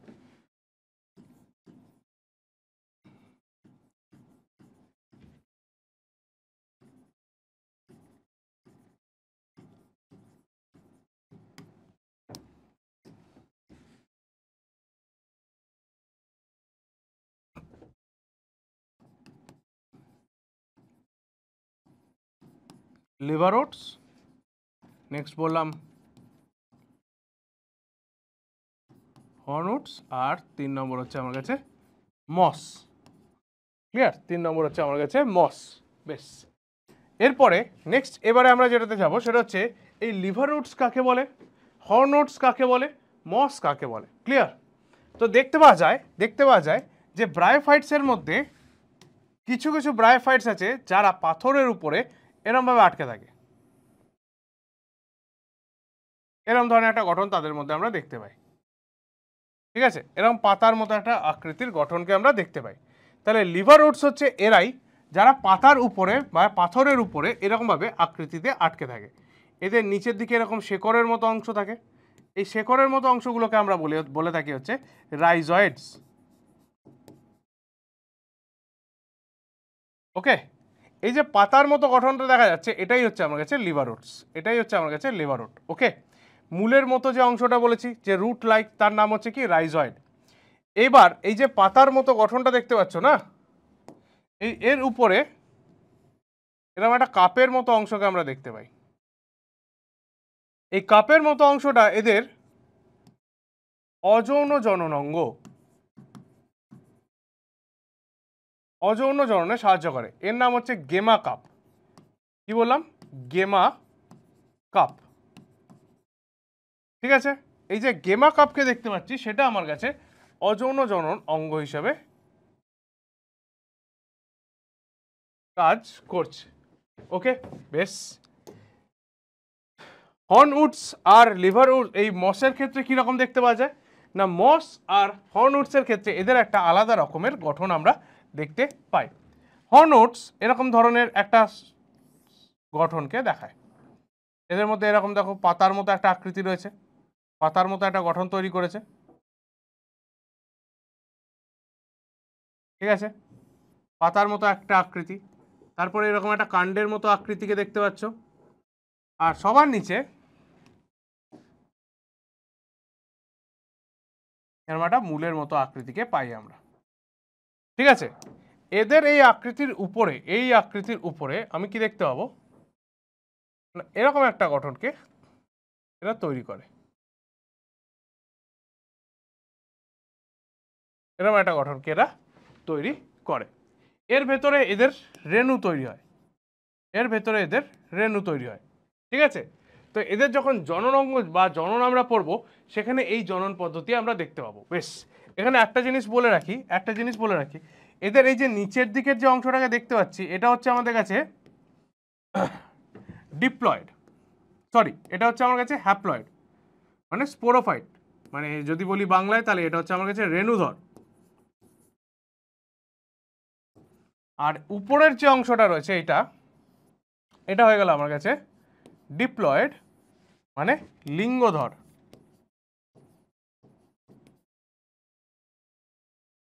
ওকে, তাহলে এই রেণুধর আর লিঙ্গধর গঠন এদের মধ্যে আমরা দেখতে পাচ্ছি। তাহলে নেক্সট ব্রায়োফাইটসে এরপরে আমরা কোথায় চলে যাব না, এরপর আমরা একটু জননটা দেখে নেব, ব্রায়োফাইটসের জনন পদ্ধতিটা দেখে নেব। ব্রায়োফাইটসের ক্ষেত্রে যে জনন পদ্ধতিটা আমরা দেখি সেটা হচ্ছে কি, ওদের ক্ষেত্রে দুটো আলাদা আলাদা স্টেজের কথা একটু আগেই বললাম, যে রেণুধর আর লিঙ্গধর। তাহলে ওই রকমভাবে এদের ক্ষেত্রে প্রথমে ওটা দেখে নিই। ঠিক আছে, তাহলে কি লিখবো না, এদের যে জনন পদ্ধতি তাকে দুটো ভাগে ভাগ করা যায়। ঠিক আছে, কিরকম না, একটা দিকে আমরা দেখতে পাচ্ছি যে গ্যামেটোফাইট। গ্যামেটোফাইট মানে কোনটা? হ্যাপ্লয়েড। হ্যাপ্লয়েড হলে আমরা তাকে কি বলবো? গ্যামেটোফাইট। মানে এক মিনিট দাঁড়াও, লিঙ্গধর। ওকে,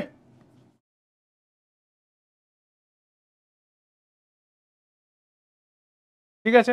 আর অন্যদিকে আরেকটা যেটা দেখা যাবে সেটা হচ্ছে 2n, মানে স্পোরোফাইট, মানে রেণুধর।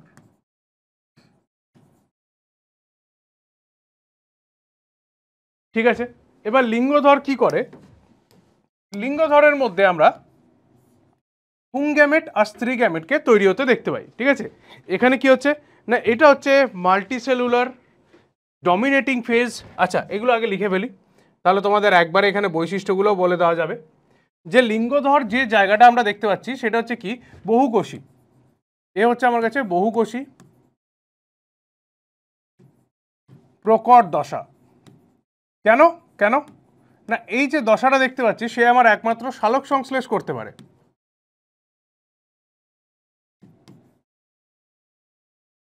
সালোক সংশ্লেষ করে, সেই জন্য এটা হচ্ছে আমার কাছে বহুকোষী প্রকট দশা। এবার এই বহুকোষী প্রকট দশাটা এর মধ্যে কি হয় না, এ আমার কাছে না গ্যামেট তৈরি করে।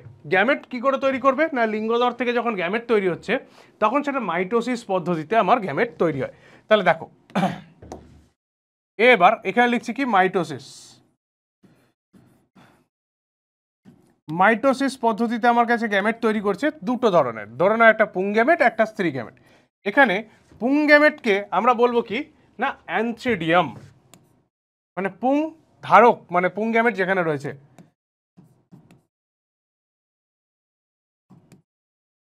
ওকে, আর স্ত্রী গ্যামেটকে আমরা কি বলবো? আর্কিগোনিয়াম।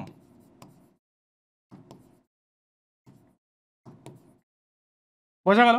তাহলে অ্যানথ্রিডিয়াম যেটা বলছি, অ্যানথ্রিডিয়ামের মধ্যে কে রয়েছে না এরকমভাবে আমার কাছে চলমান পুং গ্যামেটকে দেখতে পাবো। আর আর্কিগোনিয়ামটা কেমন দেখতে? না আর্কিগোনিয়ামটা হচ্ছে এরকম ফ্লাস্কের মতো, তার ভেতরে নিশ্চল স্ত্রী গ্যামেট এরকমভাবে বসে রয়েছে। ক্লিয়ার? তাহলে এবার এই চলমান পুং গ্যামেট যেটাকে আমি অ্যানথ্রিডিয়াম থেকে যেটা বেরোচ্ছে তাকে, তার মধ্যে লেজ রয়েছে, ফ্লাজেলা রয়েছে, তাহলে এর নাম হয়ে গেল কি? অ্যানথ্রাজয়েড। এর নাম হয়ে যাচ্ছে অ্যানথ্রাজয়েডস।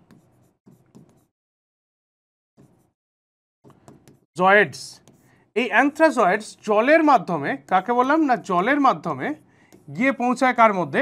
না আর্কিগোনিয়ামের ভেতরে। এবার আর্কিগোনিয়ামের ভেতরে যখন যাবে তখন কি হবে? এখানে নিষেক সম্পন্ন হবে।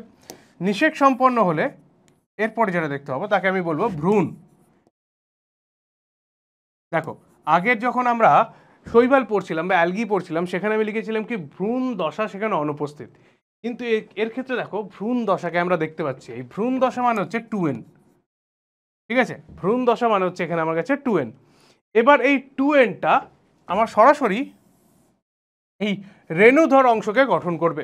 এই যে 2n দেখতে পাচ্ছ, এবার সরাসরি রেণুধর অংশকে গঠন করবে। কিরকম ভাবে গঠন করবে? না রেণুধর অংশ এইখানে আমি কি লিখবো? না এরা আমার বহুকোষী হয়, কিন্তু এরা প্রচ্ছন্ন দশা। প্রচ্ছন্ন কারণটা কি? এরা লিঙ্গধরের উপর নির্ভর করে তৈরি হয়।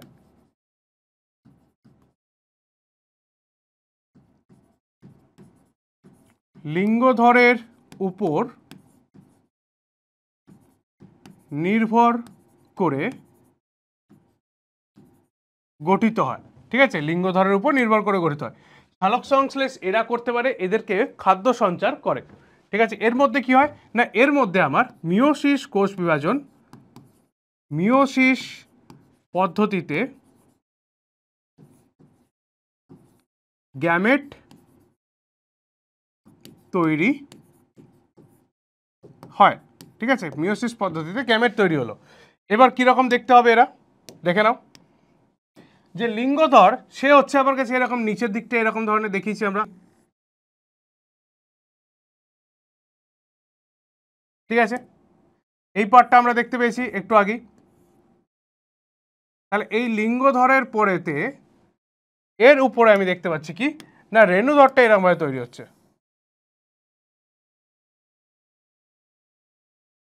একটু আগেই বললাম। তাহলে এই যে রেণুধর অংশটা রয়েছে তার মধ্যে তিনটে ভাগে একে আমরা ভাগ করতে পারি। কিরকম ভাগ? না একে বলা হয় ক্যাপসুল। এই যে লম্বা মতো যে অংশটা দেখতে পাচ্ছ এটাকে বলে সিটা, আর যেটা এটা এখানে যেখানে যুক্ত রয়েছে একে বলে ফুট। তাহলে এটা তিনটে অংশে বিভক্ত, ফুট, সিটা আর ক্যাপসুল। এই ক্যাপসুলের ভেতরে আমার মিওসিস পদ্ধতিতে রেণু উৎপন্ন হয়। সেই রেণুটা যখন আমার কাছে বাইরে আসছে, সেই রেণু থেকে প্রথমে আমরা কি দেখতে পাবো না, প্রথমে এরমভাবে একটা শাখার মতো অংশ তৈরি করছে, একে বলা হয় প্রোটোনিমা। সুতোর মতো অংশ, একে কি বলে? প্রোটোনিমা। এই প্রোটোনিমার মধ্যে এরকমভাবে কোরক তৈরি হয়। আমরা কোরকোদ্গম পড়েছি এর আগে ক্লাস 10-এ। তাহলে এরকমভাবে এর মধ্যে কোরক তৈরি হয়। সেই কোরকগুলো দেহ থেকে বাইরে বেরিয়ে গিয়ে আবার একটা করে, এই কোরকটা ধরে নাও দেহ থেকে বেরিয়ে গেল, এখানে একটা ছিল সেটা বাইরে বেরিয়ে চলে এলো, সেটা দেহ থেকে যখন বাইরে বেরিয়ে যাচ্ছে আবার একটা করে নতুন এরমভাবে ব্রায়োফাইটস তৈরি করছে। ব্রায়ো মানে মস, তাহলে এই ব্রায়োফাইটস আবার তৈরি করছে। এই প্রত্যেকটা কোরক থেকে আবার ধরে নাও নতুন একটা করে এরমভাবে ব্রায়োফাইটস তৈরি হলো। ঠিক আছে, এ দেখো এটাকে কি বলেছিলাম? পাতার মতো অংশ। এটা হচ্ছে কাণ্ডের মতো অংশ, আর এটা হচ্ছে আমার কাছে মূলের মতো অংশ। এই যে মূলের মতো অংশটা তাকে রাইজয়েড বলা হয়, পাতার মতো অংশটাকে ফাইলয়েড বলা হয়, আর কাণ্ডের মতো অংশটাকে কোলয়েড বলা হয়। ঠিক আছে, তাহলে এই হচ্ছে তিনটে অংশের নাম। এটা দেখতে পেলাম হচ্ছে এর জনন পদ্ধতি। এবার তোমাদের কাছে যে লিভার উডস আর হর্ন উডস আর মস, এই যে তিনটে ভাগকে আমি ভাগ করেছি, তার মধ্যে সব থেকে প্রিমিটিভ ভাগ কোনটা বলেছি না লিভার উডস, আর মস হচ্ছে সব থেকে অ্যাডভান্স। ঠিক আছে, তাহলে মসের ক্ষেত্রে আমার দুটো উদাহরণ একটু যদি মনে রাখতে হয় তাহলে কি মনে রাখবো? এর ক্ষেত্রে মনে রাখবো হচ্ছে স্ফ্যাগনাম, তারপরে পলিট্রিকাম,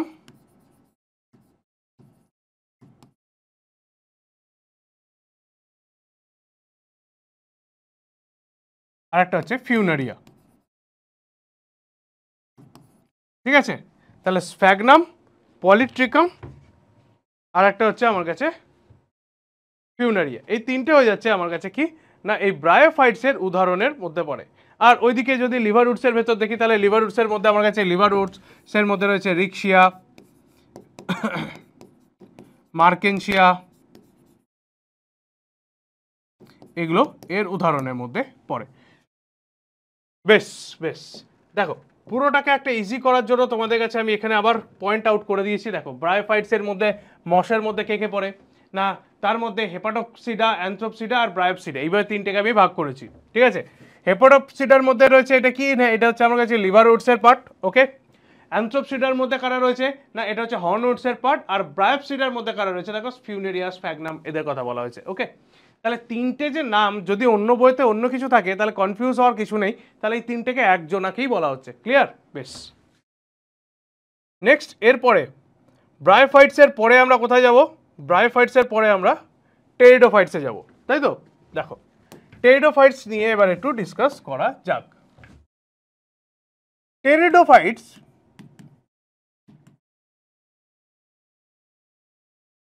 মানে এরা হচ্ছে সাধারণত ফার্নের, যাদেরকে আমরা ফার্ন বলি। মশ হয়ে গেল, মশের পর কারা আসে না ফার্ন আসে, মোষ নয় কিন্তু, হ্যাঁ মশ। মশের পর হচ্ছে ফার্নরা আসে। ফার্নদের মধ্যে একটা বিশেষ পদ্ধতি আমরা দেখতে পাই, এরা বিভিন্ন ধরনের পাতা তৈরি করতে পারে, প্রত্যেকটা পাতার মধ্যে বিভিন্ন ধরনের বৈশিষ্ট্য রাখতে পারে। তাহলে এদের পাতাটাই হচ্ছে আসল জায়গা। ঠিক আছে, পাতাটাই হচ্ছে আসল জায়গা। কীরকম পাতা তৈরি করে না, এদের মধ্যে প্রথমেই যেটা দেখতে পাবো সেটা হচ্ছে দু ধরনের পাতা তৈরি হয়। যদি ধরো নাও এইটা একটা ফার্নের ক্ষেত্রে যদি এরকম একটা আকৃতিকে আমি বোঝাই,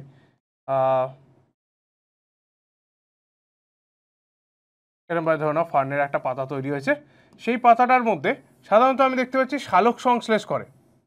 ঠিক আছে, সেই পাতাটা কি করে না শালক সংশ্লেষ করে, এরকম ধরনের ভাঁজ রয়েছে তাদের মধ্যে। বেশ, তাহলে এই যে আকৃতিটাকে এখন দেখতে পাচ্ছ শালক সংশ্লেষ করা, একে বলা হয়, শালক সংশ্লেষ করে যে পাতাগুলো তাকে বলা হয় ট্রোপোফিল।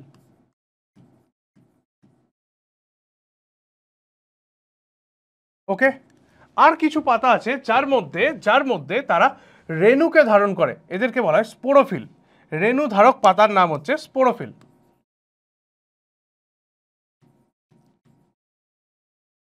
স্পোরোফিলের মধ্যে কি দেখতে পাবো না এরকম ভাবে রেণুকে ওরা ধারণ করেছে, কোথায় না পাতার উল্টো পৃষ্ঠে। তাহলে এতক্ষণ পর্যন্ত দেখো আমরা আলাদা আলাদা জায়গাতে রেণুকে ধারণ করছিলাম, এবারে ওরা রেণুকে ধারণ করার জন্য একটা নির্দিষ্ট পাতাকে বেছে নিল। ঠিক আছে, পাতার উল্টো দিকটাতে আমরা এরকম ভাবে দেখতে পাচ্ছি, একে সোরাস বলে, তোমরা পড়েছো অলরেডি এই জায়গাগুলো, তবুও আরেকবার একটু আমি বলে দিই। ঠিক আছে, তাহলে এটা পেয়ে গেলাম আমি পাতার মধ্যে শালক সংশ্লেষ হয় কি হয় না তার উপর ভিত্তি করে। ক্লিয়ার? যদি শালক সংশ্লেষ হয় তাকে আমি বলবো ট্রোপোফিলস, এখানে আমি পিএস লিখলাম মানে ফটোসিনথেসিস।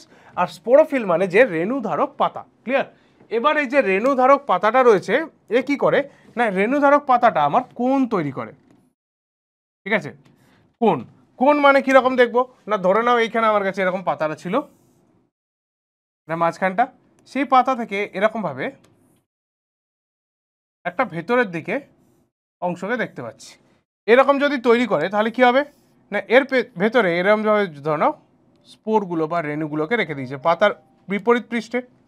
তাহলে একে আমি বলছি যে সব যদি কোণগুলো একই রকমের বা এর ভেতরে যে রেণুগুলো রয়েছে সেই রেণুগুলো যদি একই ধরনের হয়, সব একই ধরনের রেণু নিয়ে তৈরি, তাহলে একে বলা হয় হোমোস্পোরাস।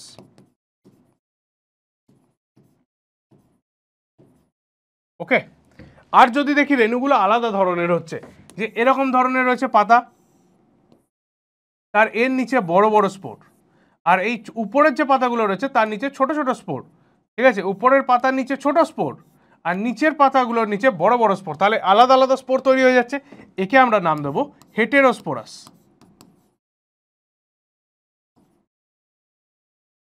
হলো? তাহলে রেণুধর যে পাতাটা সেইটার আবার দুটো ভাগ করলাম, একটা হচ্ছে হোমোস্পোরাস, একটা হচ্ছে হেটেরোস্পোরাস। বোঝা গেল?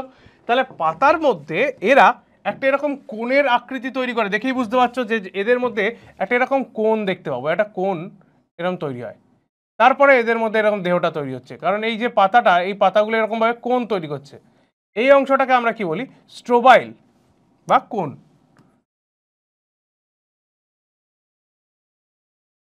স্ট্রোবাইল বা কোণ। ঠিক আছে, স্ট্রোবাইল বা কোন তৈরি করলাম। এবার টেরিডোফাইটের তো একটা স্পোর আছে, সেই রকম দেখে পাতা দেখে আমরা বললাম। বেশ, তো যেগুলো ফটোসিনথেসিস করে বা যেগুলো কোন রাখে সেই রকম আরও একটা পাতা সম্পর্কে আমরা একটু দেখব। কীরকম না, সেটা হচ্ছে পাতার আকৃতির উপর। ঠিক আছে, তাহলে আকৃতি যদি ছোট হয় তাকে আমরা বলবো মাইক্রোফিল। ওকে, আর আকৃতি যদি বড় হয় তাকে আমরা বলবো ম্যাক্রোফিল বা মেগাফিল। ক্লিয়ার? বেশ, চলো তাহলে আকৃতির উপর দেখা যাচ্ছে। দেখো একটা পাতা রয়েছে, সেই পাতাটার আকৃতি হচ্ছে ছোট ছোট। তাহলে কিরকম দেখাবো? এরকম ছোট ছোট আকৃতি, এরকম ধরনের ছোট্ট ছোট্ট আকৃতি নিয়ে গঠিত। তাহলে এর নাম কি হয়ে গেল? এর নাম হয়ে যাচ্ছে আমার কাছে ম্যাক্রোফিল।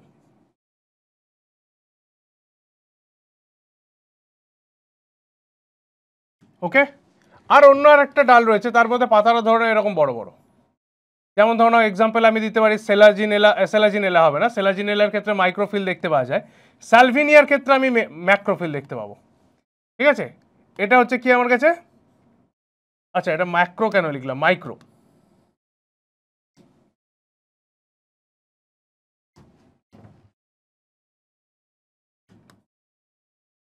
আর এটা হচ্ছে ম্যাক্রো। ঠিক আছে, ব্যাস। কি এক্সাম্পল বললাম এখানে স্যার? আমি অনেকগুলো এক্সাম্পলের কথা বলে দিয়েছি। দেখো এক্সাম্পলগুলো এখানে আমার কাছে একটু ইম্পর্টেন্ট। কীরকম ভাবে না, এক্সাম্পল মনে রাখবে যে এই হোমোস্পোরাস দেখতে পাওয়া যায় কার মধ্যে না, হোমোস্পোরাস হয় হচ্ছে আমার সেলাজিনেলা,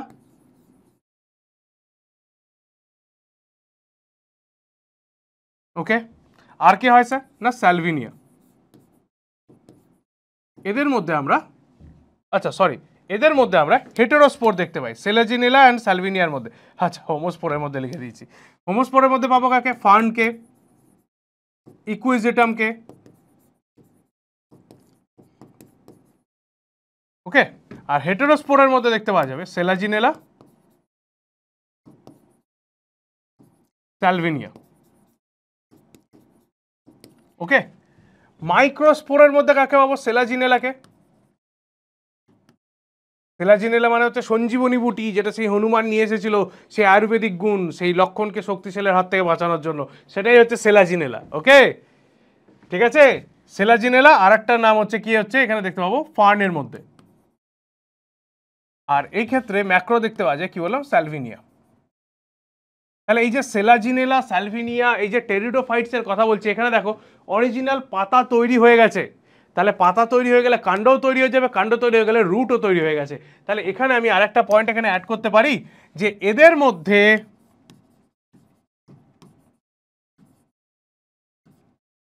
মূল, কাণ্ড, পাতা দেখা যায়। ইয়েস স্যার, পারি, একদম 1 নম্বর পয়েন্টে। 2 নম্বর পয়েন্টে কি লিখবো? এদের মধ্যে প্রথম সংবহন তন্ত্র দেখতে পাওয়া যায়, সেটাও অ্যাড করা যাবে। এদের প্রথম সংবহন তন্ত্র দেখা যায়। ক্লিয়ার হলো? তাহলে এদের সংবহন তন্ত্র হয়ে গেল, এদের গঠন হয়ে গেল, উদাহরণও আমরা জানতে পেরে গেলাম।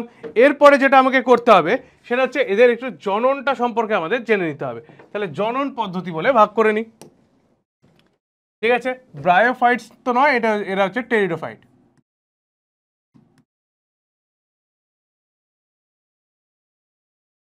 টেরিডোফাইটের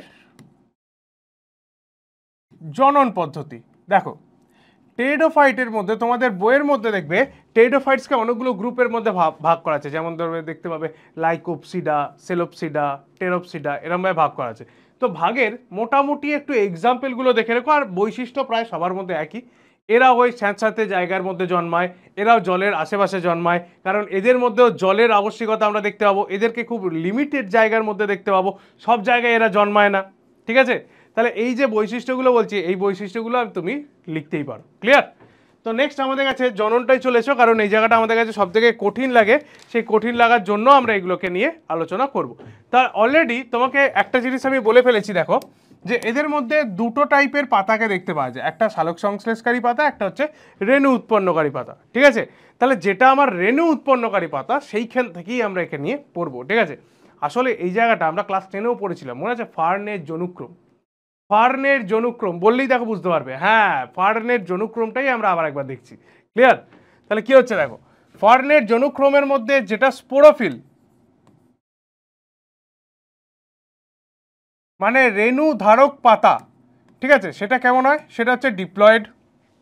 ওকে, ঠিক আছে, বোঝা গেছে? তাহলে যেটা স্পোরোফিল রয়েছে, সেই স্পোরোফিলের মধ্যে আমি কি দেখতে পাবো না, তার মধ্যে স্পোরাঞ্জিয়া বর্তমান। সেই স্পোরাঞ্জিয়ার মধ্যে, আচ্ছা স্পোরোফিলের আমি একটা ছবি এঁকে ফেলি।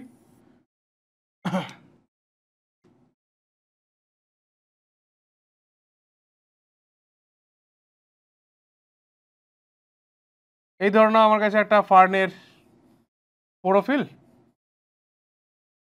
এই স্পোরোফিলের পিছনের দিকে কি থাকে বললাম না, পিছনের দিকে এরমভাবে এখানে রেণুথলি দেখতে পাওয়া যায়। একে আমরা বলি স্পোরাঞ্জিয়া। দেখো প্রত্যেকটা জায়গায় ক্লিয়ার হয়ে যাবে, একটুখানি মন দিয়ে দেখো তাহলেই বুঝতে পারবে।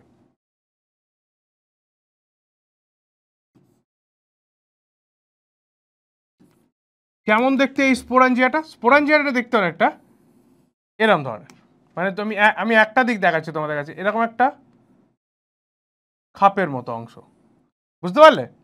তাহলে এটাকে যদি আমি দুদিকেই দেখাতে যাই, তাহলে এদিকে গেল, এদিকে গেল,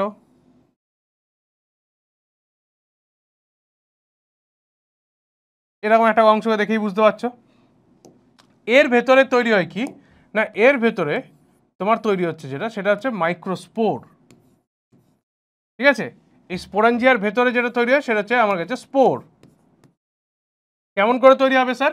না, স্পোরাঞ্জিয়ার ভেতর স্পোর তৈরি হবে মিওসিস পদ্ধতিতে। মানে এখান থেকে এইটা যেটা আসবে, এটা হচ্ছে মিওসিস পদ্ধতিতে এখানে রেণু তৈরি হলো। সেই রেণুটা উঠতে উঠতে কোনো একটা জলের মাধ্যমে গিয়ে কোনো একটা জায়গায় পড়লো। ঠিক আছে, জলের মাধ্যমে গিয়ে কোনো একটা জায়গায় পড়লো। রেণুটা পড়ার সঙ্গে সঙ্গে এ কি করে না, একটা এরকম গঠন তৈরি করে। এর এদিকে আমার এরকম রাইজয়েড দেখতে পাওয়া যায়, আর একটা হার্ট শেপ স্ট্রাকচারকে এরকম তৈরি করে। ক্লিয়ার? এটা হ্যাপ্লয়েড, এর নাম হচ্ছে প্রোথ্যালাস। এটা কিরকম? হ্যাপ্লয়েড। ঠিক আছে, প্রোথ্যালাসের মধ্যে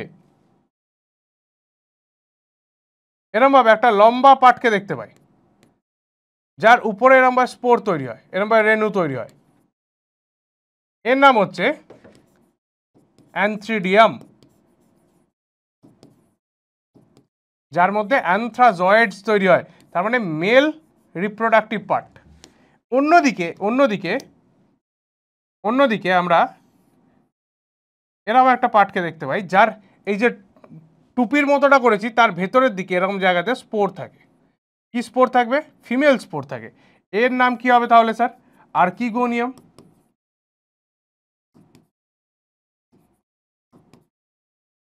মানে কি? Female reproductive part. ক্লিয়ার? তাহলে অ্যান্থ্রিডিয়াম আর আর্কিগোনিয়াম আমার প্রোথ্যালাসের মধ্যে তৈরি হলো। অ্যান্থ্রিডিয়াম আর আর্কিগোনিয়াম দেখো আমার প্রোথ্যালাসের মধ্যে তৈরি হলো। এবার এই অ্যান্থ্রিডিয়াম আর আর্কিগোনিয়ামের মধ্যে অ্যানথ্রাজয়েডস গিয়ে অ্যান্থ্রিডিয়ামের ভেতর, আর্কিগোনিয়ামের ভেতর প্রবেশ করলো। যেই না প্রবেশ করা সঙ্গে সঙ্গে কি হবে? প্রোথ্যালাসের উপরেই, এটা ধরে নাও যদি আমাদের কাছে প্রোথ্যালাসটা হয় আবার, তাহলে প্রোথ্যালাসটা হচ্ছে আমার কাছে হ্যাপ্লয়েড দশা। তার উপরেই আমি দেখতে পাবো কি না, একটা বড় ফার্ন গাছ এরকম তৈরি হচ্ছে।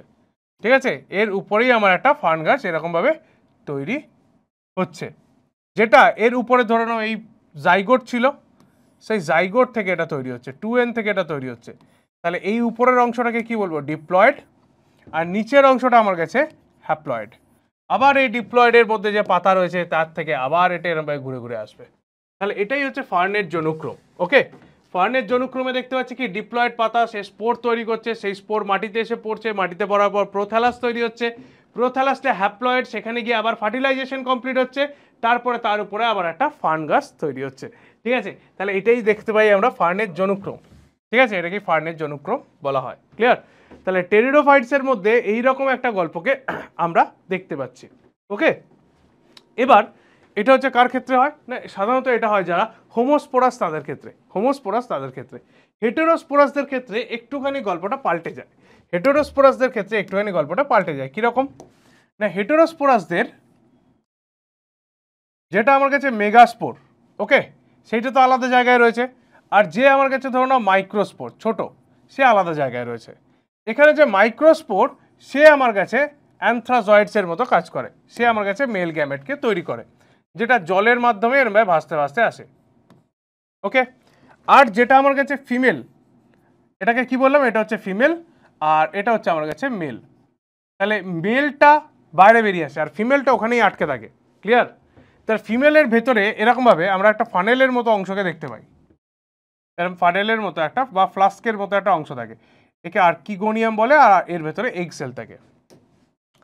নেক্সট স্টেপেতে এই যে অ্যানথ্রাজয়েডটা, সে গিয়ে এর কাছে গিয়ে ফার্টিলাইজেশন কমপ্লিট করে।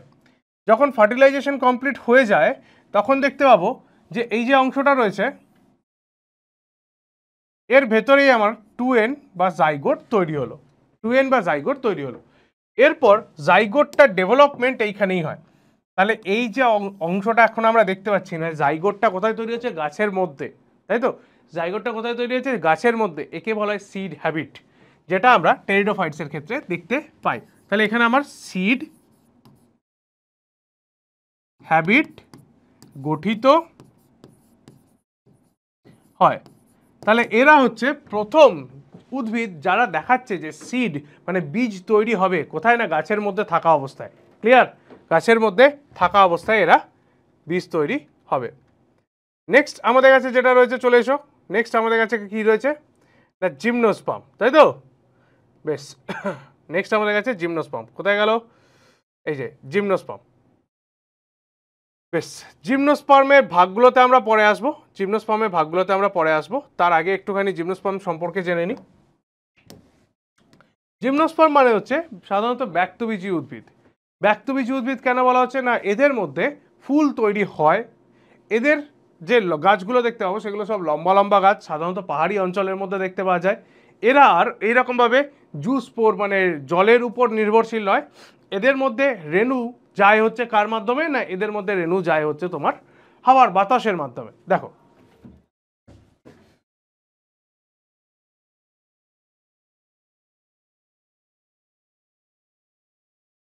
ব্যক্তবীজির মধ্যে প্রধান যে বৈশিষ্ট্যটা, এটা হচ্ছে কি উদ্ভিদ এদের ক্ষেত্রে দীর্ঘতম দেখতে পাওয়া যায়, দীর্ঘতম উদ্ভিদ কি নাম, সিকোয়া জাইগেন্টিয়া বলে একটা উদ্ভিদ রয়েছে, অনেকগুলো দীর্ঘতম উদ্ভিদের মধ্যে এটা একটা দীর্ঘতম উদ্ভিদ আমরা দেখতে পাই, ঠিক আছে? বা একে ইংরেজিতে বলা হয় জায়ান্ট রেড উড। 2 নম্বর কি লিখবো না, এর মধ্যে সংবহন তন্ত্র উন্নত,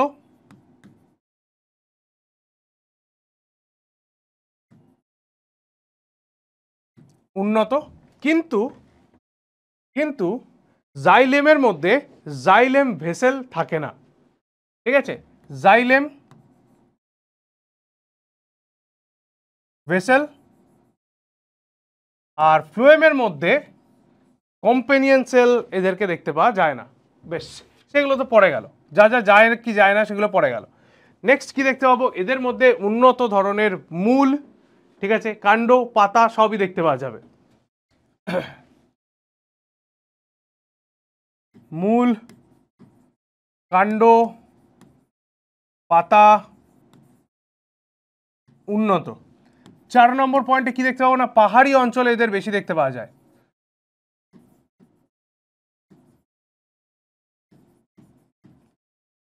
5 নম্বর, এদের পাতার উপরে কিউটিক্যালের আস্তরণ দেখতে পাওয়া যায়। কিউটিক্যাল হচ্ছে মোমের আস্তরণ।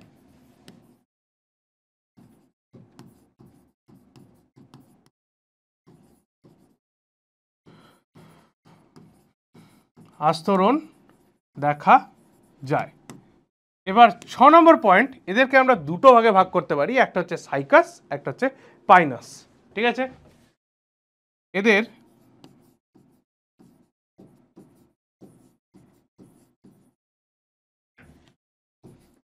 দুটি ভাগে ভাগ করা যায়, ঠিক আছে? এই দুটো ভাগকে নিয়ে এবার আমরা একটু আলোচনা করব। কি কি না, একদিকে লিখবো আমি সাইকাস গাছ, যেটা আমরা দেখতে পাই আমাদের বাড়িতে অনেকেরই লাগানো থাকে, আর একদিকে লিখবো আমি পাইনাস গাছ। বা পাইন গাছ, যাকে আমরা পাইন গাছ বলে থাকি, ঠিক আছে। সাইকাস গাছটা কেমন দেখতে হয় গো একটু যদি জিজ্ঞেস করি তোমাদের, না একটা জায়গা থেকে এরকম গুড়ি থেকে বেরিয়ে এর পাতাগুলো এরকম এরকম হয়ে থাকে, তাই তো, এর পাতাগুলো এরকম বেরিয়ে থাকে।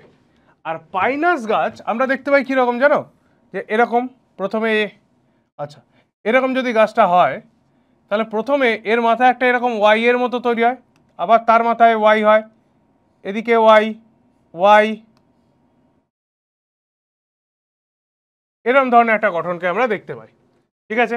তাহলে সাইকাসের মধ্যে শাখা প্রশাখা রয়েছে কি, নেই, তাহলে এখানে লিখবো কি, শাখা নেই। কিন্তু পাইনাসের মধ্যে দেখো শাখা রয়েছে, তাহলে শাখা যুক্ত, প্রথম পার্থক্য হয়ে গেল, ঠিক আছে। 2 নম্বর তোমাকে যেটা বলবো সেটা হচ্ছে যে সাইকাস গাছের মূলটা যেটা দেখতে পাওয়া যায়, সেই গাছের মূলটা যদি আমি এখানে আঁকি আবার, তাহলে এদের মূলটা হয় কোরালের মতো, কোরাল প্রবাল আমরা জানি, সেই প্রবালের মতো দেখতে হয়। তার সঙ্গে সঙ্গে সায়ানোব্যাকটেরিয়া, মানে নাইট্রোজেন সংবন্ধনকারী যে সায়ানোব্যাকটেরিয়াগুলো হয়, সেই সায়ানোব্যাকটেরিয়া আমরা পড়ে এসেছি মোনেরা গ্রুপের মধ্যে, তাদেরকে এখানে দেখতে পাওয়া যায়। তাহলে প্রবাল আকৃতির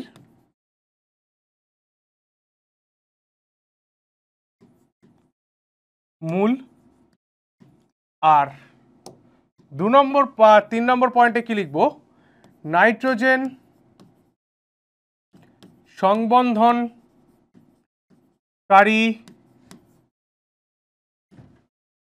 নাইট্রোজেন সংবন্ধনকারী ব্লু গ্রিন অ্যালগি, বিজিএ বর্তমান, ঠিক আছে। নীলাভ সবুজ শৈবাল এদেরকেই সায়ানোব্যাকটেরিয়া বলে বা ব্লু গ্রিন অ্যালগি, ক্লিয়ার। ঠিক একই রকমভাবে যদি আমি এর ক্ষেত্রে দেখি, পাইনাসের ক্ষেত্রে দেখি, তাহলে পাইনাসের ক্ষেত্রে যে মূলটা রয়েছে সেই মূলের মধ্যেও কিছু পরিবর্তন দেখতে পাই। সেই মূলটা যদি এরকমভাবে মাটির নিচে থাকে, তার আশেপাশে ছত্রাকের একটা এরকম অ্যাসোসিয়েশনকে দেখতে পাওয়া যায়, ছত্রাক থাকে। তাহলে মূলের সঙ্গে ছত্রাক যখন মিথজীবিত্ব করে তখন তাকে আমরা কি বলি, না তখন তাকে বলা হয় মাইকোরাইজা, ওকে। তাহলে এদের কি লিখবো, না এদের মূলে মাইকোরাইজা দেখতে পাওয়া যায়।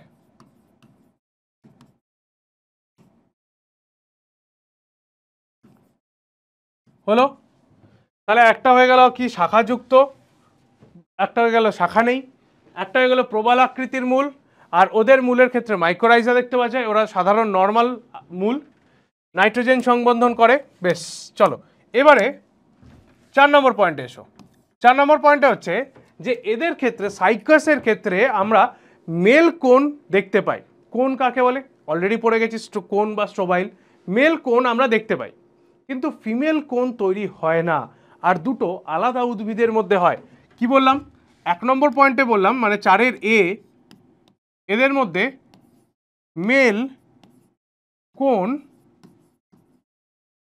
দেখা যায়, বি ফিমেল কোন হয় না, আর সি দুটি পৃথক উদ্ভিদে হয়, ঠিক আছে, দুটো পৃথক উদ্ভিদের মধ্যে হয়। তাহলে এর ক্ষেত্রে কি দেখব, এর ক্ষেত্রে 3 নম্বর পয়েন্টে ওটাই লিখি। এদের ক্ষেত্রে হচ্ছে মেল ও ফিমেল কোন হয়, দুটো কোণই এদের দেখতে পাওয়া যায়, আর দুটো কোণই একটা গাছেরই দুটো আলাদা আলাদা শাখায় বর্তমান থাকে। যদি এই দিকের শাখাটাতে দেখতে পাই যে মেল কোণ রয়েছে, তাহলে এই দিকের শাখাটার মধ্যে কি থাকবে, না ফিমেল কোণ রয়েছে, দুটো আলাদা আলাদা শাখায় এরা বিন্যস্ত। এদের মেল ও ফিমেল কোণ পৃথক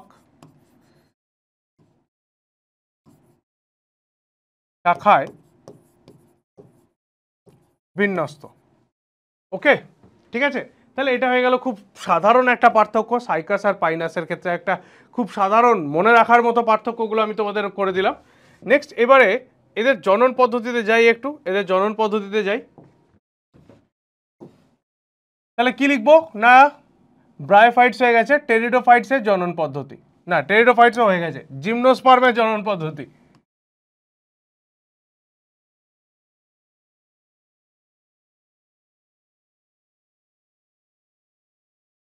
জিমনোস্পার্মের জনন পদ্ধতি, এদের দুটো আলাদা আলাদা কোণ তৈরি হয় বললাম, তাহলে দুটো আলাদা কোণ বানিয়ে ফেলো। একটা দিকে লিখে ফেলো মেল কোণ, আর একটা দিকে হচ্ছে আমার কাছে ফিমেল কোণ। ওকে, এবার যেটা মেল কোণ তার মধ্যে কি থাকে না, মেল কোণ কীরকম দেখতে হবে না, এর মধ্যে যে এরমভাবে রয়েছে স্পোরাঞ্জিয়াগুলো বা এর ভেতরে যেখানে স্পোর রয়েছে, তাহলে মেল কোণের মধ্যে আমরা দেখতে পাবো কি মেল স্পোরাঞ্জিয়া, আর যার ভেতরে মেল স্পোরাঞ্জিয়ার ভেতরে মেল স্পোর। ঠিক আছে, পুংরেণু। এই যে পুংরেণু কেমন করে তৈরি হলো রে, এখানে মিওসিস করে, মিওসিস করে যে পুংরেণু তৈরি হলো সে সরাসরি বাইরে বেরিয়ে আসে। ওকে ওকে, বাতাসের মধ্যে উড়তে পারে। আর অন্যদিকে যে আমার কাছে স্ত্রী রেণু যাকে দেখতে পাবো সেটা হচ্ছে কি ফিমেল কোণ, এর মধ্যে ফিমেল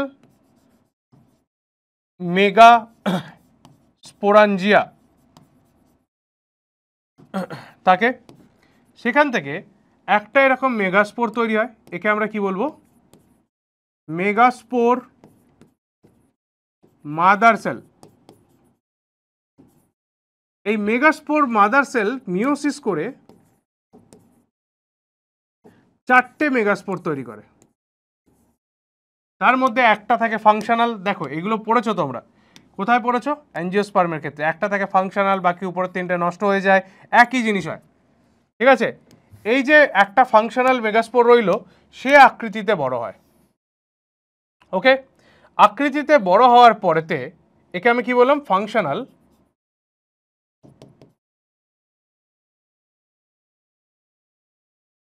মেগাস্পোর। ঠিক আছে, ফাংশনাল মেগাস্পোর আকৃতিতে বড় হওয়ার পরে কি করে মাইটোসিস কোষ বিভাজন করে এইরকম একটা বহুকোষী ফিমেল গ্যামেটোফাইট তৈরি করে।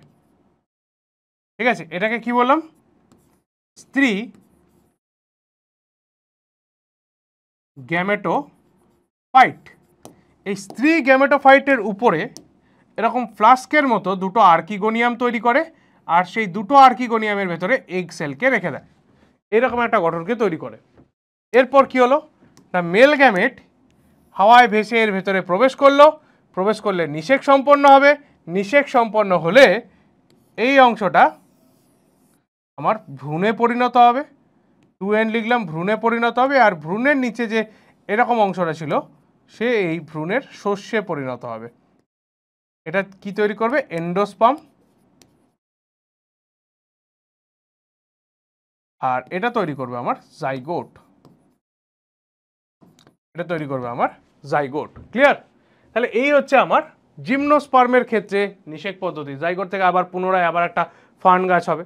আচ্ছা, যদি পাইন গাছ হয় তাহলে সে মাটিতে বীজটা পড়ার পর দেখে নেবে তার আশেপাশে মাইক্রোরাইজা তৈরি করার মতো শৈবাল আছে কিনা, যদি থাকে তাহলে সে তৈরি করবে। আর এও মাটিতে পড়ার পর দেখে নেবে তার আশেপাশে সায়ানোব্যাকটেরিয়া তৈরি করার মতো আছে কিনা, যদি থাকে তাহলে সে তৈরি করবে। ক্লিয়ার? দেখো এর ইজি করে তোমাদের কাছে এখানে দেওয়া আছে সাইকোপসিডা, কনপসিডা আর জিনোপসিডা বলে 3টে ভাগ করা আছে, যেটা তোমাদের সাইকাস, স্পাইনাস আর নিটাম। ওকে, নিটাম হচ্ছে একটু উন্নত, নিটাম হচ্ছে এদের দুজনের থেকে একটু উন্নত, মানে এতটাই উন্নত যে ওদের মধ্যে ভেসেলস থাকে। ঠিক আছে, যেটা আমি বললাম ভেসেলস অনুপস্থিত, সেই নিটামের মধ্যে আমি ভেসেলসকে দেখতে পাবো। আর এর সাথে সাথে ও বাকি যে জিনিসপত্রগুলো এর মধ্যে ফুল দেখতে পাওয়া যায়, তাহলে বিভিন্ন ধরনের মানে পুষ্পপুট তৈরি হয়, মানে অ্যাঞ্জিওস্পার্মের সাথে অনেকটাই এর মিল রয়েছে। ক্লিয়ার?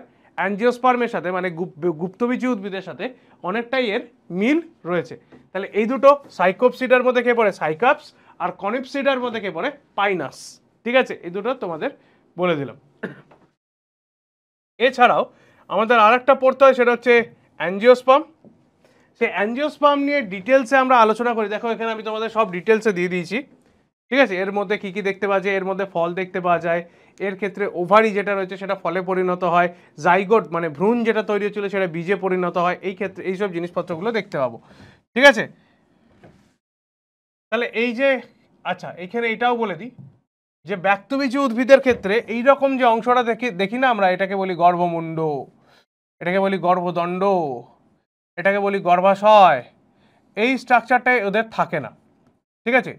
তাহলে এই গর্ভাশয়ের ভেতরে আমরা কি দেখি, যে এইটাকে বলি গর্ভাশয়, এর ভেতরে আবার আমার একটা এরকম ধরনের গঠন রয়েছে, এরকম ধরনের গঠন রয়েছে, তাই তো? তাহলে এই স্ট্রাকচারটা ওদের থাকে না, ওদের এইখান থেকে এতটা কোনোটাই থাকে না। ওদের যে স্ট্রাকচারটা, মানে ব্যক্তবীজী উদ্ভিদের যে স্ট্রাকচারটা দেখতে পাওয়া যায় সেটা হচ্ছে এইরকম ধরনের, এরকম ধরনের। এর ভেতরে আমার বীজ রয়েছে, সিড রয়েছে, এরকম ধরনের একটা স্ট্রাকচারকে দেখতে পাই। ক্লিয়ার? তাহলে এইটা এটা পুরোটাই আমার কাছে অ্যাবসেন্ট, ঠিক আছে? আমরা কি জানি যে এই বাইরের পার্টটা আমার কাছে ফল তৈরি করে, আর এই ভেতরের পার্টটা আমার কাছে বীজ তৈরি করে। এদের ক্ষেত্রে কি ফল তৈরি করার কেউ আছে? কেউ নেই। তাহলে সরাসরি এই অংশটা আমার বীজ তৈরি করবে, তাই একে আমরা বলি ব্যক্তবীজী উদ্ভিদ। ক্লিয়ার? তাই একে বলা হয় ব্যক্তবীজী উদ্ভিদ। ক্লিয়ার? डन डन, ব্যাস इतना ही था। তো অ্যাঞ্জিওস্পার্ম এর নিয়ে ডিটেলসে আমরা কখন পড়বো না, ক্লাস 12-এ এটা আছে আমাদের। জিমনোস্পার্ম ব্যক্তবীজী উদ্ভিদ, তাহলে প্রথম থেকে যদি দেখি তাহলে অ্যালগি, ব্রায়োফাইটস, স্টেরোফাইটস, জিমনোস্পার্ম, অ্যাঞ্জিওস্পার্ম প্রত্যেকটা জায়গায় আমাদের কাছে মোটামুটি কভার হলো, ঠিক আছে? আরেকবার রিভাইজ করে নিলেই পুরো জায়গাটা ক্লিয়ার হয়ে যাবে, ঠিক আছে? বইতে অনেকগুলো জায়গা, অনেক কিছু এক্সট্রা ধরা আছে, অত এক্সট্রা করতে গেলে মাথাটা খারাপ হয়ে যাবে। আগে প্রথমে পয়েন্ট টু পয়েন্ট ফোকাস করে পড়বো, তারপরে যদি টাইম থাকে তো এক্সট্রা করবো। ওকে, তাহলে আজকে এই পর্যন্তই। দেখা হচ্ছে নেক্সট ক্লাসে। নেক্সট ক্লাস নিয়ে আবার একটা টপিক নিয়ে আমরা ডিসকাস করবো, ফুল ওয়ান শট তোমাদের সাথে। তাহলে দেখা হচ্ছে।